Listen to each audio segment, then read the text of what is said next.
Hello दोस्तों, स्वागत है आप सभी लोगों का सोलो लेवलिंग के सीजन 3 में। तो अभी तक हम लोगों ने लास्ट वाले एपिसोड तक देख लिया था कि जिन्वू जेजू आइलैंड रेड के अंदर जाता है और वहां पर एंट किंग को मारने के बाद उसको अपने शैडो सोल्जर में ऐड कर लेता है, जिसका नाम रखता है वो बेरू। और फिर जेजू आइलैंड रेड खत्म होने के बाद जितने लोग भी उस रेड के दौरान मरे थे उन सभी लोगों को श्रद्धांजलि दी जाती है। और फिर जिन्वू एक नए गेट के अंदर एंटर करता है जो कि बाहर से दिखने में ब्लू था, लेकिन जैसे वो उसके अंदर एंटर करता है वो रेड गेट में कन्वर्ट हो जाता है। हालांकि जिन्वू को अब इन सब चीजों से कोई फर्क नहीं पड़ता है और वहां पर आने वाले सभी जितने भी मॉन्स्टर्स होते हैं वो अपने शैडो सोल्जर की हेल्प से उन सभी को खत्म कर देता है। और जिन्वू कहता है कि हंटर्स हंटिंग करना नहीं छोड़ सकते और उनको कोई रोकना भी नहीं चाहता। और वहीं पर ही हमारा लास्ट वाला सीजन का लास्ट एपिसोड खत्म हो गया था। तो चलिए अब हम लोग सीजन 3 को स्टार्ट करते हैं। और हाँ दोस्तों, अगर आप लोग चैनल पे नए हैं तो आप लोग चैनल को सब्सक्राइब जरूर कर दीजिएगा, ताकि इसके आने वाले जो आगे के एपिसोड्स हैं वो आप लोगों को सबसे पहले मिल सके। और वीडियो को भी लाइक जरूर कर दीजिएगा। इस एपिसोड की शुरुआत में हम लोग एक इंसान को देखते हैं जो कि डंजन के अंदर आया हुआ था। वहाँ पर वो किसी को देखकर काफी ज्यादा हैरान हो जाता है। वो उससे पूछता है कि आखिरकार तुम हो कौन, जिस पर वो बंदा उसको रिप्लाई देते हुए कहता है कि क्या मैं फिर से यहाँ पर आ गया। उस ब्रिलियंट लाइट की फ्रेगमेंट यहीं से आ रही थी। तभी वहाँ पर कोई और भी आता है। इन लोगों के बीच में यहाँ पर बातचीत होती है और जो बंदा उस डंजन के अंदर आया हुआ था वो इन दोनों की बातचीत सुन रहा होता है, बट उसको कुछ भी समझ में नहीं आ रहा होता है। ये लोग यहाँ पर में बात कर रहे होते हैं उस जगह के बारे में जो कि ईस्ट में है और उस जगह पर मोनार्च ऑफ शैडो रहता है। ये लोग आपस में यही बातचीत कर रहे होते हैं। तभी वहाँ पर कोई और भी आता है। सो इसने जिन्वू की तरह कपड़े पहन रखे थे, लेकिन ये क्लियर नहीं था कि ये जिन्वू ही है और देखने में भी जिन्वू नहीं लग रहा था। अब पता नहीं कौन है ये, हम लोग बाद में देखेंगे। जहाँ तक मेरे को लग रहा है जिन्वू के फादर है शायद, अब वो कंफर्म नहीं है। वो बंदा इन दोनों से कहता है कि क्या तुम ईस्ट में उसी जगह की बात कर रहे हो, क्या तुम साउथ कोरिया की बात कर रहे हो। जिस पर वो कहता है तुम कौन हो, अगर तुम हमको पकड़ सकते हो तो कोशिश कर लो। तो जो मोनार्च ऑफ आइस होता है वो वहां से जाने लगता है अपने अपने टेलीपोर्टेशन मैजिक का इस्तेमाल करके। तभी वो बंदा जो कि जिन्वू उतरे लग रहा होता है वो उनसे कहता है कि तुम उतने तेज नहीं हो और उनके ऊपर अटैक कर देता है काफी ज्यादा तेजी से। और फिर इन दोनों के बीच में यहाँ पर एक फाइट होती है और एक बहुत बड़ा धमाका होता है। इसी सीन के साथ ये सीन कट होता है। इसके बाद हम लोग उसी जगह को देखते हैं जहाँ पर हाईवे के बीच में गेट अपीयर हुआ था। वो गेट अभी भी रेड था और सभी लोग वहाँ पर सुरक्षा कर रहे थे। हम लोग गेट के अंदर देखते हैं तो वहाँ का जो बॉस मॉन्स्टर होता है वो जिन्वू से कहता है कि आखिरकार किस बास्टर्ड ने सब कुछ किया है, मैं उन सभी को मार दूंगा। तभी वो जिन्वू को देखता है। वो कहता है वो जिन्वू से कहता है कि मेरे जो लोग हैं वो इस एरिया में छुपे हुए हैं, तो सभी लोग बाहर आ जाओ, जल्दी करो। और ऐसा बोलता है लेकिन कोई भी बाहर नहीं आता है। अब वो भी काफी ज्यादा हैरान होता है कि मेरे बोलने पे मेरे लोग बाहर क्यों नहीं आए। जिन्वू से कहता है कि तुम काफी फनी हो, बाहर आ जाओ। और जिन्वू को ऐसा बोलते हैं उसके शैडो सोल्जर्स जितने भी मॉन्स्टर्स छुपे हुए होते हैं उनको मार मूर कर बाहर ला रहे होते हैं। और उसने जितने भी छुपे वहाँ पे मॉन्स्टर्स होते हैं उनके शैडो सोल्जर ने सबको खत्म कर दिया होता है। जिन्वू कहता है लगता है कोई बचा नहीं है। अब ये देखकर वो जो मॉन्स्टर होता है वो काफी ज्यादा हैरान होता है। वो कहता है कैसे कैसे इसने मेरे सभी लोगों को मार दिया। और वो अपने लोगों की मरी हुई बॉडी को हाथ में लेते हुए कहता है कि नहीं, और जिन्वू के ऊपर चिल्लाते हुए कहता है कि तू बास्टर्ड बचेगा नहीं। फिर जिन्वू अपने शैडो सोल्जर से बोलता है कि चलो शुरू करते हैं। और ऐसा कहते हैं जिन्वू के जो शैडो सोल्जर होते हैं, बेरू होता है, सभी के सभी बाकी जो मॉन्स्टर्स होते हैं उन सभी लोगों के ऊपर अटैक कर देते हैं। जो भी बचे हुए मॉन्स्टर्स होते हैं इन लोगों के बीच में यहाँ पे बहुत तगड़ी फाइट होती है। जिन्वू बस आराम से चल रहा होता है। जितने भी मॉन्स्टर जिन्वू पर अटैक करने के लिए आ रहे होते हैं उससे पहले ही जिन्वू को वो छू पाते हैं, उससे पहले जितने भी यहाँ पे शैडो सोल्जर्स होते हैं वो मॉन्स्टर को खत्म कर रहे होते हैं। और जिन्वू को कोई भी फिक्र नहीं होती है उसको कुछ होने वाला है, क्योंकि शैडो सोल्जर्स को भी मॉन्स्टर जिन्वू को टच करे उससे पहले ही खत्म कर देते हैं। वो मॉन्स्टर बॉस जिन्वू के ऊपर चिल्लाते हुए कहता है कि बस बहुत हो गया। वो मॉन्स्टर जिन्वू के ऊपर अटैक करता है उससे पहले वहाँ पर बेरू और बाकी सभी शैडो सोल्जर्स जो होते हैं वो उसके ऊपर अटैक करते हैं तो काफी ज्यादा घायल कर देते हैं। बस वो अपने लास्ट मूवमेंट्स पे होता है। जिन्वू से कहता है तो चलो अब मेरे कुछ क्वेश्चंस का आंसर करो, अगर तुम मेरे साथ कोऑपरेट करोगे तो तुमको काफी कम दर्द मिलेगा। जिन्वू उससे कुछ पूछ पाता उससे पहले ही वो मर जाता है। जिन्वू कहता है कि अंत में मैं इससे कुछ भी नहीं बुलवा पाया क्योंकि सिस्टम ने फिर से इंटरफेयर किया, पर वैसे भी मुझे नहीं लगता कि ये कुछ मैटर करता है। आखिरकार अंत में समय के साथ मैं सब कुछ जान ही जाऊंगा। उसके बाद जिन्वू यहाँ पर उसी की को निकालता है जो कि उसको कर्च रैंडम लूट बॉक्स में मिली थी। सो अब जिन्वू उसको इस्तेमाल कर पाएगा क्योंकि जिन्वू का जो मैक्सिमम लेवल है वो अपने 100 लेवल पे पहुंच गया है, जो कि इस की को इस्तेमाल करने की रिक्वायरमेंट्स, जिसके पास उस की जो डिटेल्स होती है वो ओपन होती है। जिन्वू को पता चलता है कि असल में ये डबल डंजन की ही की है जिसमें जिन्वू जिन्वू सबसे पहले एपिसोड में गया था, यानी उसी टेम्पल की। जिन्वू को आगे इस की के बारे में पता चलता है कि असल में इस की मदद से जिन्वू उसी टेम्पल में एंटर कर सकता है और जिन्वू उस गेट की जो लोकेशन है वो जिन्वू को बता दी जाएगी, लेकिन कुछ समय के बाद। तो यहाँ पर जो टाइम बचा हुआ था वो था लगभग 417 घंटे। तो यानी कि जिन्वू को लगभग 417 घंटे वेट करना होगा, इसके बाद ही जिन्वू को उस गेट की लोकेशन पता चल पाएगी, यानी जिन्वू इस की का इस्तेमाल करके उसी टेम्पल के अंदर वापस जा पाएगा। जिन्वू अपने आप से कहता है कि कार्टनैन टेम्पल की चाबी, मैं उस जगह को कैसे भूल सकता हूँ, कभी नहीं। अगर मैं कोशिश भी करूँ तब भी मैं उस जगह को नहीं भूल सकता हूँ, डबल डंजन। जिसके बाद जिन्वू को वो सारी बातें याद आने लग जाती है, फ्लैशबैक में चला जाता है जिन्वू, जो भी उसके साथ हुआ था उस डबल डंजन में। जिन्वू अपने आप कहता है कि सिस्टम मेरे को दोबारा बुला रहा है, फिर से वहीं पर जहाँ से ये सब कुछ शुरू हुआ था। लेकिन अब में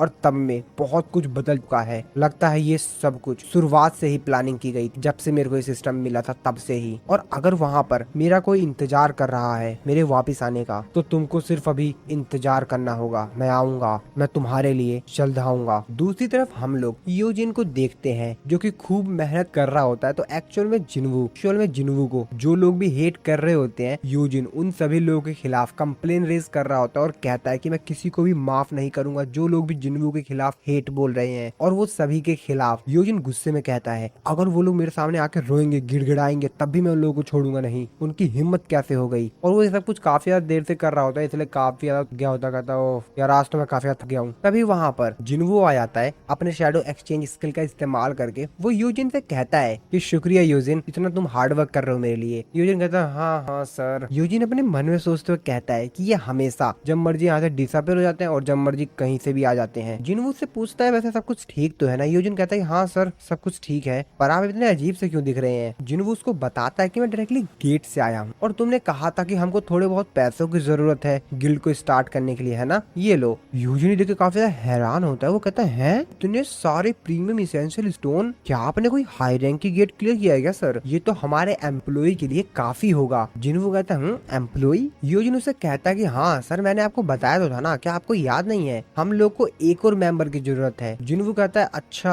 हाँ तुमने कहा था कि लगभग हमको 3 लोगों की जरूरत है, एक गिल्ड मास्टर, एक वाइस गिल्ड मास्टर और एक एक्स्ट्रा मेंबर। जिन्वू कहता है ये बात तो है, चलो ठीक है, और कुछ इम्पोर्टेंट चीज जो कि तुम मेरे को बताना चाहोगे? यूजिन से कहते हैं हाँ सर एक और इम्पोर्टेंट चीज है, काफी ज्यादा अर्जेंट। जिन्वू कहता क्या है? यूजिन उसको बताता है कि हमारे गिल्ड का नाम, हमको अपने गिल्ड का कोई नाम रखना होगा। जिन्वू कहता ये भी इम्पोर्टेंट था क्या? मुझे लगा इम्पोर्टेंट नहीं होगा। यूजिन उसके ऊपर चिल्लाते हुए कहता नहीं सर ये तो हमारे लिए बहुत ज्यादा इम्पोर्टेंट है सर। उसके बाद यूजिन जिन्वू को बताता कि वैसे सर पहले मैंने सांग यो गिल्ड सोचा था, हम दोनों के जो लास्ट नेम है उसको हम लोग मिला लेंगे, लेकिन ये उतना जचा नहीं। वैसे हाँ यो सांग गिल्ड भी, ये भी काफी अच्छा है, लेकिन सर मैं आपका नाम अपने नाम से आगे कैसे रख सकता हूँ? इसके बाद यूजिन उसको काफी सारे और भी कॉम्बिनेशन बताता है। तभी जिन्वू उससे बोलता है कि वैसे सोलो प्लेयर गिल्ड कैसा रहेगा? ये बात सुनने के बाद यूजिन कहता है क्या? जिन्वू से कहता है कि बेसिकली ये सब कुछ सोलो हंटिंग से स्टार्ट हुआ था ना। यूजिन अपने मन में सोचते हुए कहता है इन्हें क्या लग रहा है, ये कोई जोक है? मुझे हमेशा से लगता था कि हर चीज में बेहतर है, पर ऐसा नहीं है। हाँ वैसे भी ये भी इंसान है, ये भी हमारे तरह सोचते हैं। तभी गेट पर कोई आता है, वो गेट खटखटाता है। यूजिन कहता है अब कौन है? और जैसे यूजिन बाहर जाता है तभी जो बाहर आया हुआ होता है वो यूजिन से बोलता है क्या ये मिस्टर सांग जिन्वू का ही ऑफिस है? तभी यूजिन से बोलता है कि हाँ लेकिन आप कौन? और तभी वो देख के काफी ज्यादा हैरान होता, कहता है मिस चाइन आप? तो एक्चुअल में यहाँ पर मिस चाइन आई हुई होती है। वो भी कहता है मिस चाइन आप यहाँ पर क्या करने आई हैं? मिस चाइन उसे कहती हैं कि वैसे मैं यहाँ पर तुम्हारा गिल्ड ज्वाइन करने के लिए आई हूँ। जिसके बाद ये लोग आपस में बात करने लग जाते हैं फिर से। जिन्वू मिस चाइन से पूछता है कि मैं आपसे दोबारा पूछना चाहूंगा, वैसे आप यहाँ पर क्या करने के लिए आई हैं? मिस चाइन उससे बोलती हैं क्या तुमने सुना नहीं जो मैंने बोला था अभी, मैं तुम्हारा गिल्ड ज्वाइन करना चाहती हूँ। ये बात सुन के जिन्वू भी थोड़ा सा कंफ्यूज होता है। वो अपने मन में सोचते हुए कहता है कि मैं काफी ज्यादा कंफ्यूज हो रहा हूँ, आखिरकार यहाँ पर चल क्या रहा है। जिन्वू मिस चाइन से पूछता है कि वैसे क्या आपको मिस्टर गो ने भेजा है ये सब करने के लिए? मिस चाइन उसको मना कर देती है, वो कहते हैं कि वो मुझे क्यों भेजेंगे। जिसके बाद जिन्वू से पूछता है कि क्या आपको मिस्टर चोई ने अपने हंटर गिल्ड से निकाल दिया है? मिस चाइन कहते हैं अरे नहीं। जिन्वू पूछता है कि फिर आप क्यों ज्वाइन करना चाहती हैं हमारे सोलो प्लेयर गिल्ड को? जिन्वू के गिल्ड का नाम सुनकर मिस चाइन कहते हैं क्या तुम्हारे गिल्ड का नाम सोलो प्लेयर गिल्ड है? जिन्वू कहता है कि हाँ क्यों, इस नाम में कोई प्रॉब्लम है क्या? वाइस गिल्ड मास्टर और मैंने, हम दोनों ने मिलकर इस नाम को सहमति दी है। यूजिन जिन्वू को चिल्लाते हुए कहता है कि क्या seriously sir, solo player guild और मैंने इस नाम को कहाँ कर दिया? और वैसे भी मेरा ओपिनियन आपके लिए कोई मैटर भी करता है? अब ये बात सुनकर जिन्वू भी काफी ज्यादा हैरान होता होगा,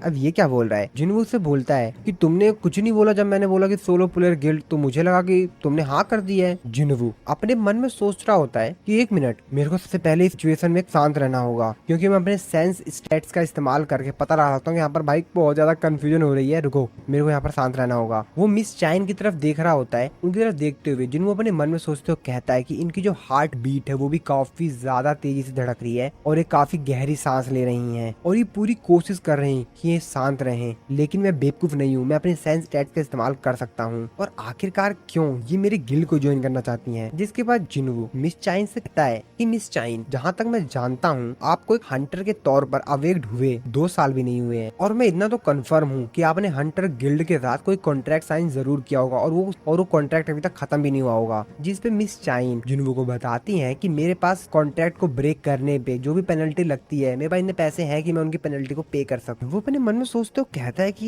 ये पेनल्टी भी पे करना चाहती हैं, आखिरकार मेरे गिल्ड में ऐसी क्या बात है। जिसके बाद जिनवू मिस चाइन से बोलता है कि वैसे मैं आपको एक चीज बता दूं कि हमारे गिल्ड के पास एडवांस पे करने के लिए पैसे नहीं है अभी। मिस चाइन कहते हैं कि कोई फर्क नहीं पड़ता है, मेरे को एडवांस चाहिए भी नहीं। जिसपे जिनवू मिस चाइन से पूछता है कि आखिरकार आप हमारे गिल्ड को ज्वाइन ही क्यों करना चाहती हैं, आपको हमारा गिल्ड ज्वाइन करके कुछ भी नहीं मिलेगा। मिस चाइन अपने मन में सोचते हुए कहते हैं कि आखिरकार मैं इसको किस तरीके से एक्सप्लेन करूं जिस इनको लगेगा कि मैं क्रेजी हूं, मेरे को इसको सच नहीं बताना चाहिए, क्या मेरे को इसको सच बता देना चाहिए। जिसके बाद मिस चाइन अपने मन में सोच रही होती हैं। तो ये सब कुछ स्टार्ट हुआ था फर्स्ट टाइम जब मिस चाइन और जिनवू आपस में मिले थे पहली बार, जब जिनवू एज अ वर्कर गया था डंजन के अंदर। तब मिस चाइन को जिनवू के अंदर से काफी अलग ही स्मेल आई थी और इस वजह से मिस चाइन ने उसके ऊपर शक भी किया था और उसके बारे में काफी सब कुछ बहुत सारी इन्फॉर्मेशन जो भी थी वो सब कुछ निकलवाया था और फिर उनको धीरे धीरे कर कर जिनवू के ऊपर शक भी होने लग गया था। फिर मिस चाइन ने काफी रिसर्च किया था जिनवू के बारे में और फिर उनको ये भी न्यूज मिल गई थी कि वो एस रैंक का हंटर वगैरह बन गया है और भी इसी तरीके से पूरी स्टोरी चलती है। और फिर उसके बाद जेजू आइलैंड की रेड पर जब ये सभी लोग घायल हो गए तो वहाँ पर जिनवू उनको बचाने के लिए आया था और मिस चाइन भी लगभग मरते मरते ही बची थी, वो पूरी तरीके से मरी गई थी एक तरह से, लेकिन फिर भी वो फाइनली बच गई थी जिनवू की वजह से ही। और जब मिस चाइन को होश आता है तो मिस्टर गो से पूछती है कि मेरे को किसने बचाया, क्या वहाँ पर जिनवू आया था। मिस्टर गो कहते हैं कि हाँ। और यही सब इंसिडेंट होने के बाद मिस चाइन जिनवू के काफी ज्यादा करीब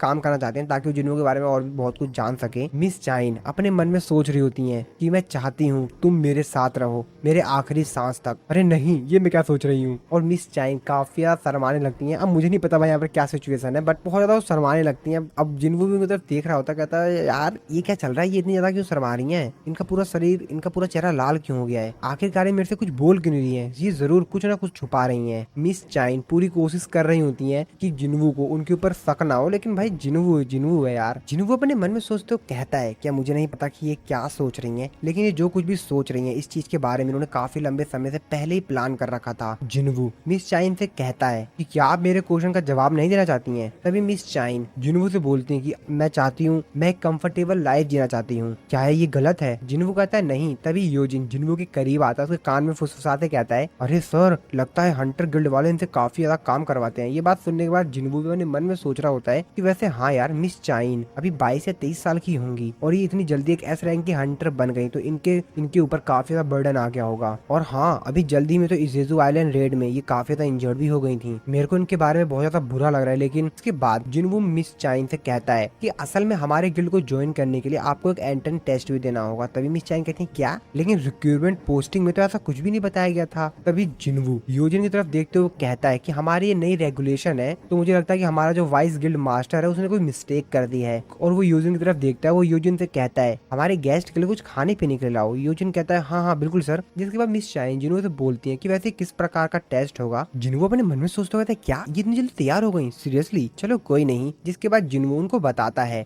आपको मेरे एक समन बीस्ट को हराना होगा। मिस चाइन बोलती हैं बस इतनी सी बात, लगता है आप मेरे को अंडर एस्टिमेट कर रहे हैं मिस्टर जिनवू, तो बताइए मेरे को किससे लड़ना होगा। जिनवू उनसे कहता है कि मैं कोशिश करूंगा कि मैं आपको सबसे स्ट्रॉन्गेस्ट दूं, सिर्फ आपके लिए। मिस चाइन भी कहती है हाँ ठीक है। मिस चाइन जिनवू से पूछते हैं कि वैसे टेस्ट कब होगा। जिनवू कहता है कि चलिए अभी शुरू करते हैं। तो हंटर एसोसिएशन का जिम्नेजियम कैसी जगह रहेगी, चलिए हम वहाँ पर इस टेस्ट को करते हैं। जिन्हों अपने मन में सोच तो कहता है कि जिम्नेजियम में टेस्ट करना काफी अच्छा है, लेकिन यार वो काफी ज्यादा दूर नहीं है। पर हाँ, शायद मैं इसे टेस्ट कर सकता हूँ कि मेरी जो शैडो एक्सचेंज स्किल है क्या वो दूसरे इंसान के साथ काम करती है। ये मेरे लिए काफी बेहतरीन अपॉर्चुनिटी है। जिनवू मिस चाइन से कहता है कि हम लोग इस तरीके से नहीं जाएंगे। मिस चाइन कहते हैं तो फिर किस तरीके से। जिनवू उनको कहता है कि आप थोड़ा सा मेरे करीब आइए। जिनवू उनको अपने को थोड़ा सा करीब लाता है, थोड़ा क्या काफी ज्यादा करीब ले आता है। मिस चाइन भी शर्माने लगती हैं और फिर जिनवू अपने शैडो एक्सचेंज स्किल का इस्तेमाल करके वहाँ से टेलीपोर्ट हो जाता है हंटर एसोसिएशन के जिम्नेजियम में। यो जिन भी जिनवू के गेस्ट के लिए यानी मिस चाइन के लिए खाने पीने का सामान लेकर आ गया होता है। जैसे वो एंटर करता है वो कहता है अब ये लोग कहाँ गए, और उसके सामने जिनवू का एक शैडो सोल्जर होता है जिसको देखकर वो काफी ज्यादा हैरान होता है। और जिन्हें वो जो शैडो सोल्जर होता है वो जो खाना लेकर आया था योजिन, मिस चाइन और जिनवू के लिए, वो इसको खा लेता है। ये देखकर योजिन तो और भी ज्यादा डर जाता है। दूसरे से हम लोग जिम्नेजियम का सीन देखते हैं जहाँ पर जिनवू मिस चाइन को लेकर टेलीपोर्ट हो गया था। जिनवू कहता है कि हम लोग यहाँ पर प्रैक्टिस करेंगे। मिस चाइन देखे काफी ज्यादा हैरान होते हैं किस तरीके से वो लोग इतनी जल्दी इस जगह पर आ गए। वो कहती है कि कैसे। जिनवू अपने मन में सोचते हो कहता है कि मैं जानता था शैडो एक्सचेंज स्किल एक गेट की तरह काम करता है। मैं इसका इस्तेमाल करके एक दूसरे इंसान को अपने साथ ट्रेवल करवा सकता हूँ। इसका मतलब यह है कि मैं अपने साथ किसी और को भी एक जगह से दूसरी जगह टेलीपोर्ट करवा सकता हूँ। लेकिन हाँ, मेरे शैडो सोल्जर को भी उस जगह पर होना होगा। 3 घंटे तक वेट भी तो करना पड़ेगा ना, तो मेरे पास 3 घंटे हैं। चलो मैं इनका यहाँ पर टेस्ट ले लेता हूँ। शायद मैं इस स्किल का इस्तेमाल करके वर्ल्ड के दूसरी साइड भी ट्रेवल कर सकता हूँ। ये तो देखने वाली बात होगी। जिसके बाद जिनवू मिस चाइन से कहता है कि चलिए शुरू करते हैं। मिस चाइन तो अभी भी हैरान होती है कि किस तरीके से जगह पर इतनी जल्दी आ गई। जिसके बाद मिस चाइन जिनवू से कहती है कि मेरे को जस्ट अभी याद आया है, मैं अपने साथ कोई वीपन नहीं लेकर आई हूँ। जिनवू कहता है ओह, तो आपका मतलब उस पिकैक्स से है। ये बात सुनने के बाद मिस चाइन काफी ज्यादा हैरान होते हैं, कहते हैं क्या? अरे नहीं नहीं नहीं नहीं, वो मेरा वीपन नहीं है। जिनवू कहता है अरे मैं सिर्फ मजाक कर रहा था, सीरियस मत होइए। मिस चाइन कहते हैं हाँ चलो फिर ठीक है, कोई नहीं। सामने एक स्टोरेज रूम है, वहाँ से मैं वीपन को बोरो कर लेती हूँ। स्टोर रूम के अंदर जाकर वहाँ पे एक वीपन को सिलेक्ट करती हैं। वहाँ पर वैसे काफी सारे वीपन्स होते हैं जी मैं वो हंटर्स के लिए, तो यहाँ पर काफी सारे वीपन अवेलेबल होते हैं उनके लिए, और इसीलिए मिस चाइन उनमें से एक स्वॉर्ड पिकअप कर लेती है। मिस चाइन जिनवू से कहती है कि मैं तैयार हूँ। जिनवू उनसे कहता है कि ये वीपन क्या आप इसके साथ सही रहेंगी, और मेरे को नहीं लगता कि आपको स्वॉर्ड इस्तेमाल करने का टाइम भी मिलेगा। मिस चैन कहती है कि इससे कुछ भी फर्क नहीं पड़ता कि मैं कौन सा वीपन इस्तेमाल करती हूँ, और आखिरकार मैजिक बीस्ट को कोई भी फर्क नहीं पड़ता कि आप फुल्ली प्रिपेयर्ड है बैटल के लिए या नहीं, वो तो आपके ऊपर अटैक ही कर देंगे। जिन्हों अपने मन में सोचते हो कहता है कि बिल्कुल सही। इनकी इच्छा शक्ति ने ये प्रूफ कर दिया है कि इनमें काबिलियत तो है, लेकिन फिर भी मैं अपने किसी ऑर्डिनरी सोल्जर को ही समन करूंगा। तो चलो ठीक है, मैं इग्रीस को समन करता हूँ। इसके बाद जिनवू इग्रीस को समन करता है। जिनवू मिस चाइन से कहता है कि ये मेरा सबसे बेस्ट स्वॉर्ड मैन है मेरी शैडो सोल्जर आर्मी में। मिस चाइन जिनवू से कहते हैं कि वैसे हम लोग विनर को किस तरीके से डिसाइड करेंगे, जिस पर जिनवू उनको कहता है कि फाइट तब तक चलती रहेगी और फाइट तब तक खत्म नहीं होगी जब तक कि आप मेरे समरन बीस्ट को पूरी तरीके से डिस्ट्रॉय नहीं कर देती हैं या आप खुद ही सरेंडर नहीं कर देती हैं। जिनवू अपने मन में सोचते हो कहता है कि वैसे मैंने इनको कहा है कि मैंने सबसे अपने स्ट्रॉन्गेस्ट सोल्जर को समन किया है, लेकिन अगर मैंने बेरू को समन कर लिया होता तब तो इनके लिए काफी ज्यादा मुश्किल हो जाती। चलो मुझे लगता है कि अब शुरू करना चाहिए। जिसके बाद जिनवू मिस चाइन से कहता है कि चलो शुरू करते हैं। मिस चाइन भी रेडी होती हैं। जिनवू मिस चाइन से कहता है कि आप थोड़े समय के लिए उधर मुड़ जाएंगी, और फिर वो इग्रीस को अपने इन्वेंटरी में से निकाल के एक स्वॉर्ड देता है और उसे कहता है कि तुम इसका इस्तेमाल करो। फिर जिनवू मिस चाइन से कहता है कि चलो ठीक है, टेस्ट को शुरू करते हैं। मिस चाइन भी रेडी हो जाती हैं और फिर इग्रीस और मिस चाइन के बीच में फाइट स्टार्ट होती है। जिनवू अपने मन में सोचता कहता है जितना मैंने एक्सपेक्ट किया था ये तो उससे भी फास्ट है। अगर कोई ऑर्डिनरी इंसान हो तो वो तो मारा जाएगा अगर इग्रीस ने अपनी ताकत दिखा दी तो। चलो देखते हैं हंटर एसोसिएशन में हम लोग मिस्टर गो को देखते हैं जो कि अपना काम कर रहे थे, तभी उनको कुछ सुनाई देता है। वो अपनी खिड़की से देखते हैं तो उनको जिम्नेजियम का लाइट जलती हुई दिखाई देती है। वो कहते हैं जहाँ तक मेरे को याद है जिम्नेजियम को किसी ने आज के लिए रिजर्व नहीं कर रखा था। जिसके बाद वो फोन लगा के अपने एक असिस्टेंट से बोलते हैं कि जिम्नेजियम के अंदर की इंटरनल जो सीसीटीवी है उसका मेरे को एक्सेस दो। मिस्टर गो जब देखते हैं कि वो कहते हैं क्या वैसे ये दोनों यहाँ पर कब आ गए, और फिर मिस्टर गो को याद आता है ओ तो ये बात है। तो यहाँ पर उनको याद आता है कि जरूर जब मैंने मिस चाइन को बताया कि वहाँ पर जिन इन लोगों की मदद करने के लिए आया था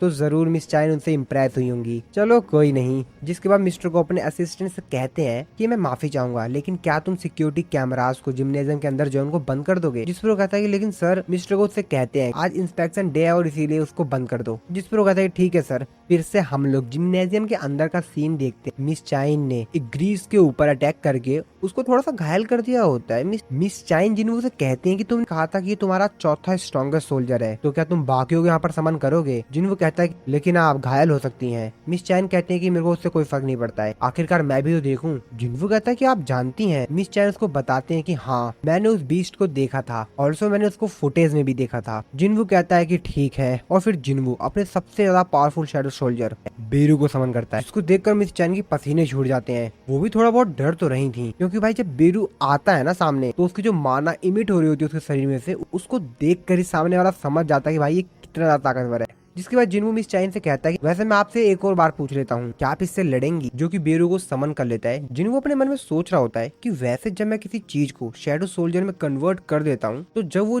चीज जिंदा थी यानी अलाइव थी, उसकी तुलना में वो थोड़ा सा कमजोर हो जाता है। लेकिन इसके बावजूद भी बेरू को तो बनाया इस पर्पस से था कि वो हंटर्स को खत्म करे, और इसी वजह से ये एक वीपन की तरह पैदा हुआ जिसका काम ही है हंटर्स को मारना। तो ये उतना ज्यादा कमजोर भी नहीं है, और अगर ये अपनी ताकत लगाकर मिस चाइन के खिलाफ जाता है तो मिस चाइन के जीतने के चांस बहुत ही ज्यादा। जिन्वू क्या कुछ बोल पाता, तभी बेरू बीच में बोलता है और वो बोलता है कि मेरे आका, मेरे को इस इंसान के साथ क्या करना है। जिन्वू उसको कहता है कि तुमको इसको हराना है, लेकिन एक बात का याद रखना कि उनको किसी भी प्रकार से चोट नहीं लगनी चाहिए। बेरू जिन्वू से कहता है कि जैसे आपकी इच्छा मेरे आका। बेरू काफी ज्यादा तेजी से चिल्लाता है, और वो इतनी ज्यादा तेजी चिल्लाता है कि उसकी आवाज से ही जिम्नेजियम के अंदर जितनी भी लाइट्स लगी होती हैं पूरी पूरी क्रैक हो जाती हैं, और आसपास और भी काफी चीजें टूट जाती हैं, जिसको देखकर मिस चाइन काफी ज्यादा हैरान होती हैं। मिस चाइन अपने मन में सोच रही होती है, ओह तो ये वही है जिसके खिलाफ जिन्वू लड़ा था, ये तो बहुत ज्यादा ताकतवर है, कि उससे दूर रहना, और अगर तुमने उनको नुकसान पहुंचाने की कोशिश करी तो ये तुम्हारे लिए बिल्कुल भी अच्छा नहीं होगा। बेरू कहता है कि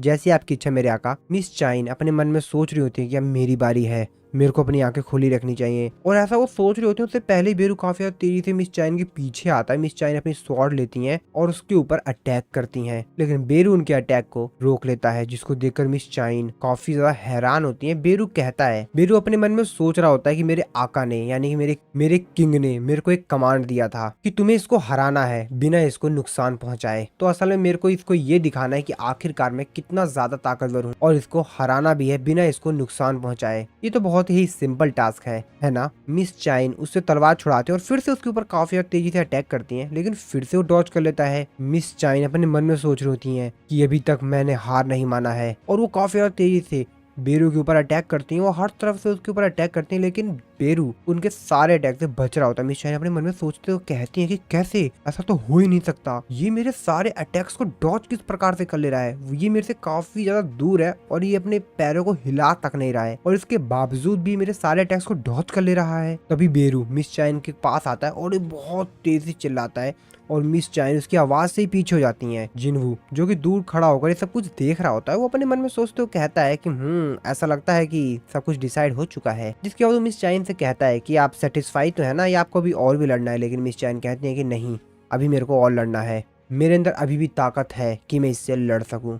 जिन्वू अपने मन में सोचते हुए कहता है, क्या आखिरकार ये सोच क्या रही हैं? मुझे नहीं पता कि ये क्या सोच रही हैं, और वैसे भी लड़ने की सोच ही क्यों रही हैं, बल्कि इनको तो ये रियलाइज हो चुका है कि इनके और बेरू के बीच में कितना बड़ा स्ट्रेंथ का डिफरेंस है। लेकिन फिर भी बेरू मेरे जो अदर शैडो सोल्जर्स हैं उनसे काफी ज्यादा अलग है, क्योंकि इसके पास इंटेलिजेंस है, ये अपने दिमाग का इस्तेमाल कर सकता है, लेकिन ये किलिंग मशीन भी है। लेकिन इसके बावजूद भी इसने अपन ऊपर कंट्रोल किया, और वो उनको खत्म करने की कोशिश नहीं कर रहा है, क्योंकि इसका जो मेन लक्ष्य है वो तो खून का प्यासा है। ये सामने वाले तो उसका काम है निपटाना, लेकिन ये फिर भी कंट्रोल कर रहा है और मिस चाइन को ज्यादा नुकसान नहीं पहुंचा रहा है। अब मुझे नहीं मालूम ये ऐसा क्यों कर रही है, शायद इनके पास इनका खुद का रीजन हो, लेकिन मैं आशा करता हूँ कि कोई गलत कदम ना उठा ले। मिस चाइन पता नहीं अपने दिमाग में क्या सोच रही होती हैं, और वो बेरू की तरफ ही देख रही होती हैं। तभी बेरू को एक इंस्टिक्चुअल वार्निंग आती है। बेरू मिस चाइन की तरफ देखते हुए कहता है कि तुम्हारी हिम्मत कैसे हुई। बेरू काफी तेजी से मिस चाइन की तरफ जाता, उनके ऊपर एक अटैक करता है, लेकिन मिस चाइन उसके उस अटैक से बच जाती है। लेकिन बेरू का यह जो अटैक होता है वो काफी ज्यादा पावरफुल होता है, और जमीन में पूरी जमीन ही फट जाती है एक्चुअल में, और पूरी चारों तरफ भाई तहस नहस हो जाती है पूरी जमीन जहाँ पर बेरू का हाथ पड़ता है। अभी देखकर मिस चाइन थोड़ा सा घबराती हैं, और बेरू फिर से गुस्से में मिस चाइन की तरफ देखती हैं। जिसके बाद मिस चाइन सोच रही होती है कि मैं अपने शॉर्ट डांस स्किल का इस्तेमाल करूंगी। मिस चाइन अपने दिमाग में सोच रही होती हैं कि मेरे पास सिर्फ एक ही चांस है, मेरे को एक ही चांस में इसके ऊपर अटैक करना होगा, क्योंकि मेरे पास इतनी माना नहीं है, और इसी वजह से मैं इस स्किल का सिर्फ एक ही बार इस्तेमाल कर सकती हूँ। हाँ, मुझे इस स्किल का इस्तेमाल करना पड़ेगा। और वो बेरू के ऊपर काफी ज्यादा तेजी से अपनी स्वॉर्ड चलाती हैं और वो यहाँ पर स्वॉर्ड ऑफ स्लाइड का इस्तेमाल करती हैं और बेरू के ऊपर अटैक कर देती हैं। जिन्वू दूर खड़ा है सब कुछ देखकर काफी ज्यादा हैरान होता है, कहता नहीं। लेकिन तभी मिस चाइन जैसे ही बेरू के शरीर में उनकी स्वॉर्ड टच होती है, बेरू के माइंड में कुछ चीज एक्टिवेट हो जाती है और जिन्वू ने जो उसको कमांड दिया था वो उसको ना मानते हुए अपनी जो क्वीन थी जिसने उसको जन्म दिया था उसका कमांड मानने लग जाता है। तो एक्चुअल में उसका जो कमांड था वो ये था कि एक बात तुम याद रखना और ये कमांड कभी मत भूलना, तुम्हें कोई नहीं रोक सकता, तुम ही सबसे ज्यादा पावरफुल हो, अपने एनिमी को खत्म कर दो और ये जो गर्ल है ये तुम्हारी एनिमी है। और इसीलिए बेरू मिस चाइन के ऊपर काफी ज्यादा तेजी से अटैक करता है, लेकिन जिन्वू बेरू के ऊपर चिल्लाता है कि रुको और काफी ज्यादा तेजी से जाता है और बेरू के उस अटैक को रोक लेता है अपने हाथों से और उसको पीछे हटने के लिए कहता है। जिन्वू उससे कहता है कि मैं तुमसे कहा था ना कि रुको। जिन्वू बेरू के ऊपर गुस्सा होता है, जिसके बाद वो यहाँ पर मिस चाइन से पूछता है कि आप ठीक तो है? मिस चाइन कहती है हाँ मैं ठीक हूँ। बेरू जो कि थोड़ा सा दूर चला गया था, तो यहाँ पर जिन्वू ने जब उसको पकड़ा था, उसके अटैक को डॉज किया था, तो उसको थोड़ा सा दूर कर दिया था उसको मिस चाइन से, जो कि जिन्वू से माफी मांगता है और उससे कहता है कि मेरे किंग मेरे को माफ कर दीजिए। जिन्वू कहता है क्या है ये। जिन्वू मिस चाइन से कहता है कि आखिरकार आप अपने आप को इतना ज्यादा पुश क्यों कर रही थी, आपको इतना सब कुछ करने की जरूरत नहीं थी, आपको हमारे गिल्ड को ज्वाइन करने के लिए इतनी ज्यादा कोशिश करने की जरूरत नहीं थी। मिस चाइन जिन्वू कुछ भी रिप्लाई नहीं देती है। जिन्वू उनसे आगे कहता है कि ये सिर्फ एक टेस्ट ही तो था ना, एक नेमलेस गिल्ड का एक एंट्रेंस टेस्ट, आपको इतना ज्यादा कुछ करने की जरूरत नहीं थी और आपके जैसे हंटर को अपनी लाइफ को इस चीज के लिए रिस्क में नहीं डालना चाहिए और ये उतना ज्यादा कीमती भी नहीं था, तो आखिरकार आपने अपने आप को इतना ज्यादा रिस्क में क्यों डाला। मिस चाइन उसके कुछ भी रिप्लाई नहीं दे रही होती है। जिन्वू से कहता है कि अरे आप कुछ बोलेंगी, कुछ बताएंगी। जिन्वू अपने मन में सोच रहा था कि भाई क्या सोच रही है आखिरकार, और जिन्वू बेचारा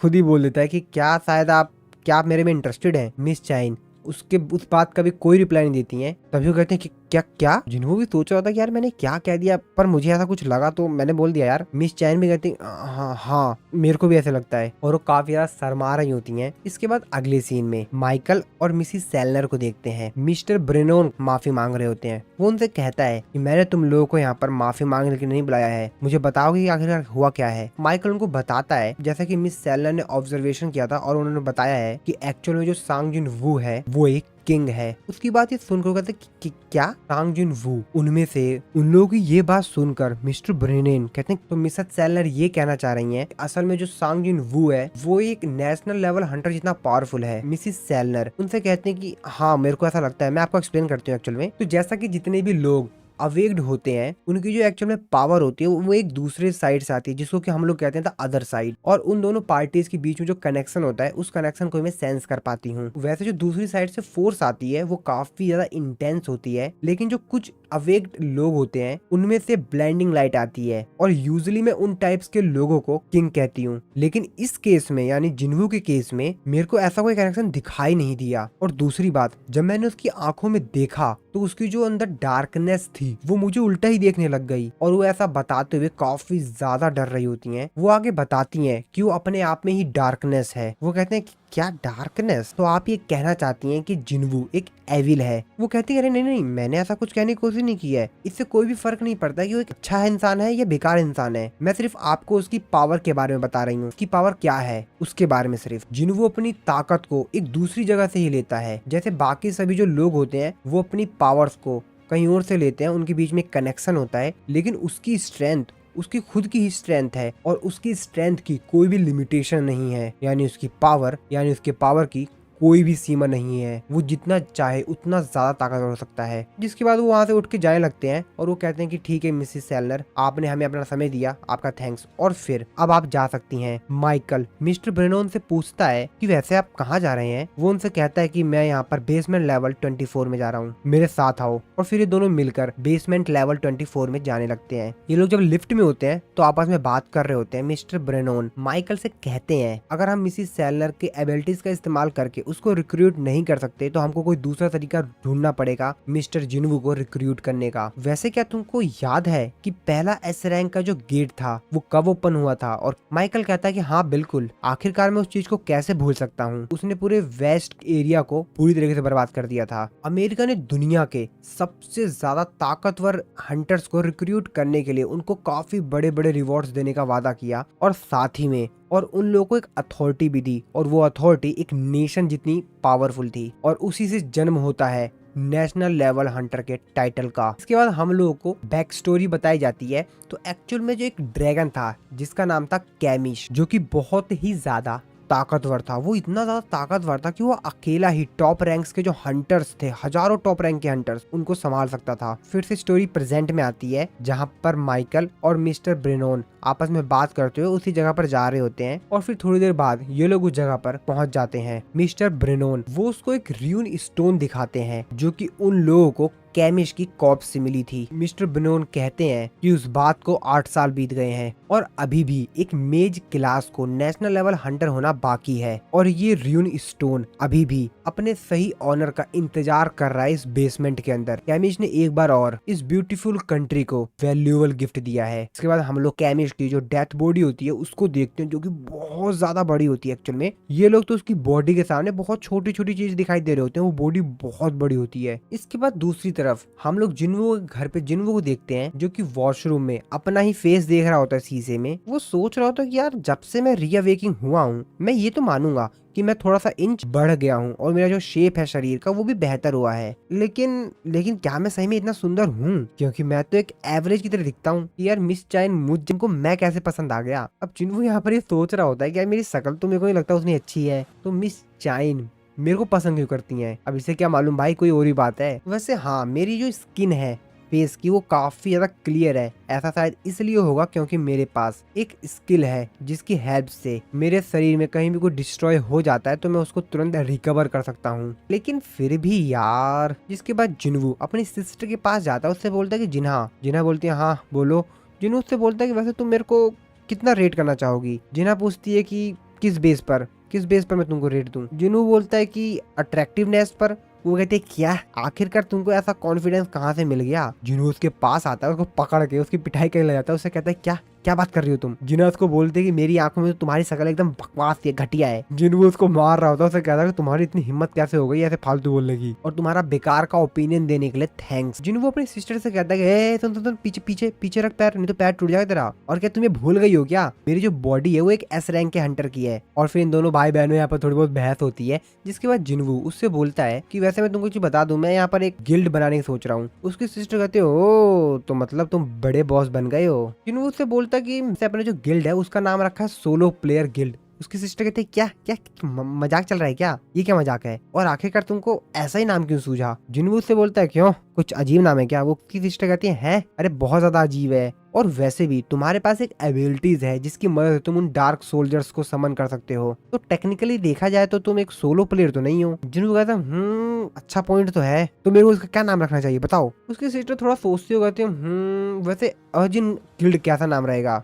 वो कहता है अब इसका क्या मतलब है? इसकी सिस्टर को बताती है कि चाइनीज में मीन्स होता है आई और जिन का मीन्स होता है टू गो फॉरवर्ड, मुझे आगे जाना है। और वैसे भी ये नाम मैंने इसलिए चुना क्योंकि पहले मेरा नाम यही था। क्यों, तुमको ये नाम अच्छा ही लगा क्या? इसमें कुछ बुरा है क्या? जिन्वो कहता उतना बेकार भी नहीं है। इसके बाद दूसरी तरफ हम लोग मिस चाइन को देखते हैं, जो कि बेचारी सो ही नहीं पा रही होती है। अब आप लोग को तो मालूम है भाई क्यों नहीं सो पा रही थी। उनको बार बार जिन्वो को एक ख्याल आ रहा होता है। वो कहती है अरे यार मैं बार बार इसके बारे में क्यों सोच रही हूँ, मैं कितना ज्यादा सोच रही हूँ। तो बेसिकली मैंने उससे बोल दिया कि मैं उसे पसंद करती हूँ, और वो बार बार जिन्वो के उसी बात के बारे में सोच रही होती हूँ। कहते नहीं नहीं, शायद मैं क्रेजी हो गई हूँ। लेकिन नहीं, उसने मेरी जान बचाई थी। ऑफ कोर्स मैं उसे पसंद करती हूँ। हाँ ये बात सही है। अरे नहीं यार, क्या मैं मजाक कर रही हूँ? सब कुछ सही नहीं है, कुछ भी सही नहीं है। लेकिन वैसे देखा जाए तो वैसे मेरे को मिन ब्यूंग की हीलिंग एबिलिटीज की वजह से मैं सर्वाइव हुई थी, वहाँ बच पाई थी। तभी उनके दिमाग में उनको एक ख्याल आता है जहाँ पर वो मिस्टर ब्यूंग से मिलती है। मिस्टर ब्यूंग उससे कह रहे होते हैं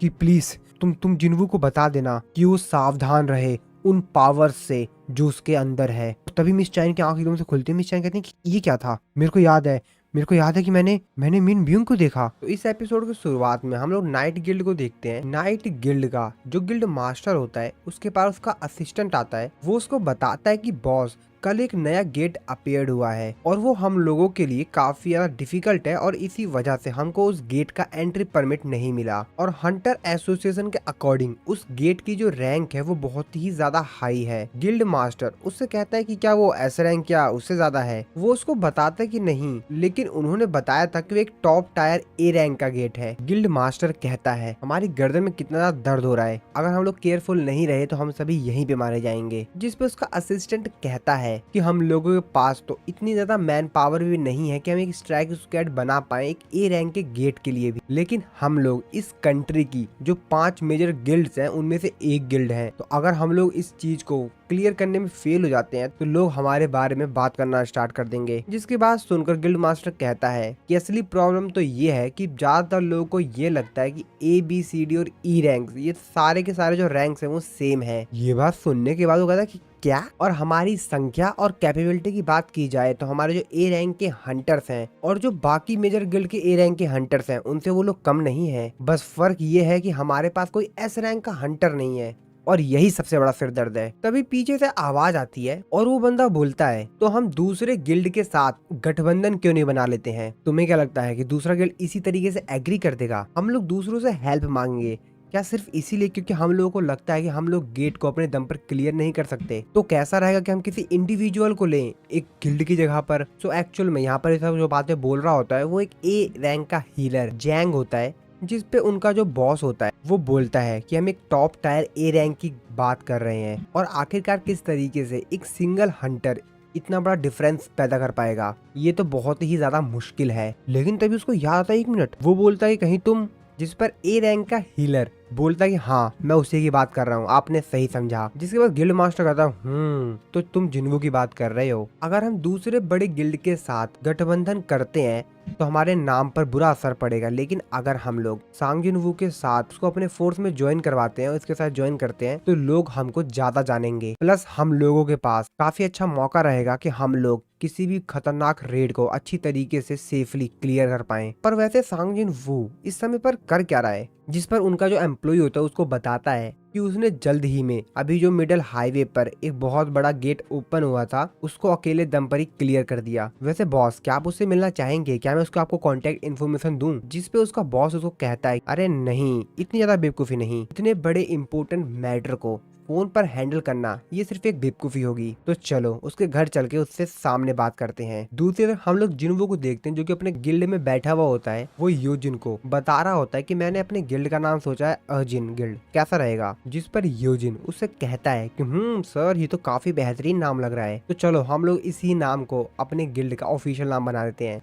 पर योजिन तो अपने मन में कुछ और ही सोच रहा होता है। वो कहता है कि यार इसका कुछ भी नाम रख भाई, कुछ भी नाम रख दो, लेकिन सोलो प्लेयर गिल्ड इसके अलावा कुछ भी नाम चलेगा। जिन्वू कहता है कि ठीक है, तो हम लोग इसी नाम को कंफर्म करते हैं और अब हमको एक लास्ट फाउंडिंग मेंबर को रिक्रूट करना होगा, है ना? इस पे यूजिन कहता है वैसे आपका कल मिस चाइन के साथ क्या हुआ? वो नहीं करेंगे हमको ज्वाइन? जिन्वू कहता है कि मुझे नहीं लगता कि मिस चाइन हमारे गिल्ड के लिए फिट होंगी और वैसे भी वो नहीं है जिनको मैं ढूंढ रहा था। यूजिन अपने मन में सोचता है क्या वो एक एस रैंक की हंटर है, वो यंग है और उनके पास ग्रेट परफॉर्मेंस रिकॉर्ड है, वो दिखने में भी काफी बेहतरीन है, अब मिस चाइन से भी बेहतर कैंडिडेट कौन होगा? उसके बाद यूजिन जिन्वू से बोलता है कि सर वैसे आप किस प्रकार का इंसान ढूंढ रहे हैं? आपको एग्जैक्टली कैसा चाहिए मेरे को बताइए आप। जिन्वू उसको बताता है कि ऐसा कोई जिसके पास हंटर लाइसेंस हो, जिसको कि हमारे गिल्ड को ज्वाइन करने का कोई भी इंटरेस्ट ना हो, लेकिन फिर भी वो भरोसेमंद हो। यूजिन कहता है कि मेरे दिमाग में कुछ लोगों का नाम तो आया, लेकिन यूजिन आगे कुछ बोल पाता तभी उनका गेट खटखटाता कोई। जिन्वू बाहर जाता देखने के लिए गेट पर कौन है। जिन्वू बोलता है कि कौन? जिन्वू अपने मन में सोचा था कहीं क्या फिर से मिस चाइन तो नहीं आ गई, लेकिन तभी वो बाहर देखता है तो असल में यहाँ पर जो नाइट गिल्ड का गिल्ड मास्टर था वो अपने दोनों साथियों के साथ यहाँ पर आ गया था। वो तीनों के तीनों कुछ इस तरीके से दांत फाड़ते हुए एक काफी खतरनाक स्माइल देते हुए जिन्वू से बोलता है, उसका जो गिल्ड मास्टर होता है, कि हेलो मैं पार्क नाइट गिल्ड का गिल्ड मास्टर। पीछे खड़ा योजिन जिन्वू, ये दोनों के दोनों काफी ज्यादा हैरानी से देख रहे होते हैं कि ये क्या करने के लिए आ गए यहाँ पर। जिसके बाद ये लोग अंदर आते हैं। वो लोग जिन्वू को एक वीडियो क्लिप दिखाते हैं और उसको बताते हैं कि ये देखिए जहाँ पर एक बहुत ही बड़ा गेट ओपन हुआ था और सभी लोग उस गेट को देख के काफी ज्यादा हैरान थे। वो कहते हैं कि ये देखो, ये कितना बड़ा है, आखिरकार ये पॉसिबल ही कैसे, आखिरकार ये किस तरीके से पॉसिबल हो सकता है, ये गेट तो काफी ज्यादा बड़ा है। गिल्ड मास्टर पार्क जिन्हों से कहता है कि वैसे गेट का जो रैंक होता है वो उसके साइज पर हमेशा डिपेंड नहीं होता है। ऐसा नहीं है कि जितना बड़ा गेट है उतना बड़ा ही उसका रैंक होगा। तो कोई भी जो गेट होता है उसमें से कितनी ज्यादा माना निकल रही है उसको डिटेक्ट करके ही पता लगाया जाता है कि आखिरकार उस गेट का रैंक क्या है। जिन्हों से कहता है तो क्या हंटर एसोसिएशन ने इसको एक एस रैंक का गेट का है, जिसमें वो कहता है कि नहीं, लेकिन ये इमिजरेबल है और ये बुसान सिटी का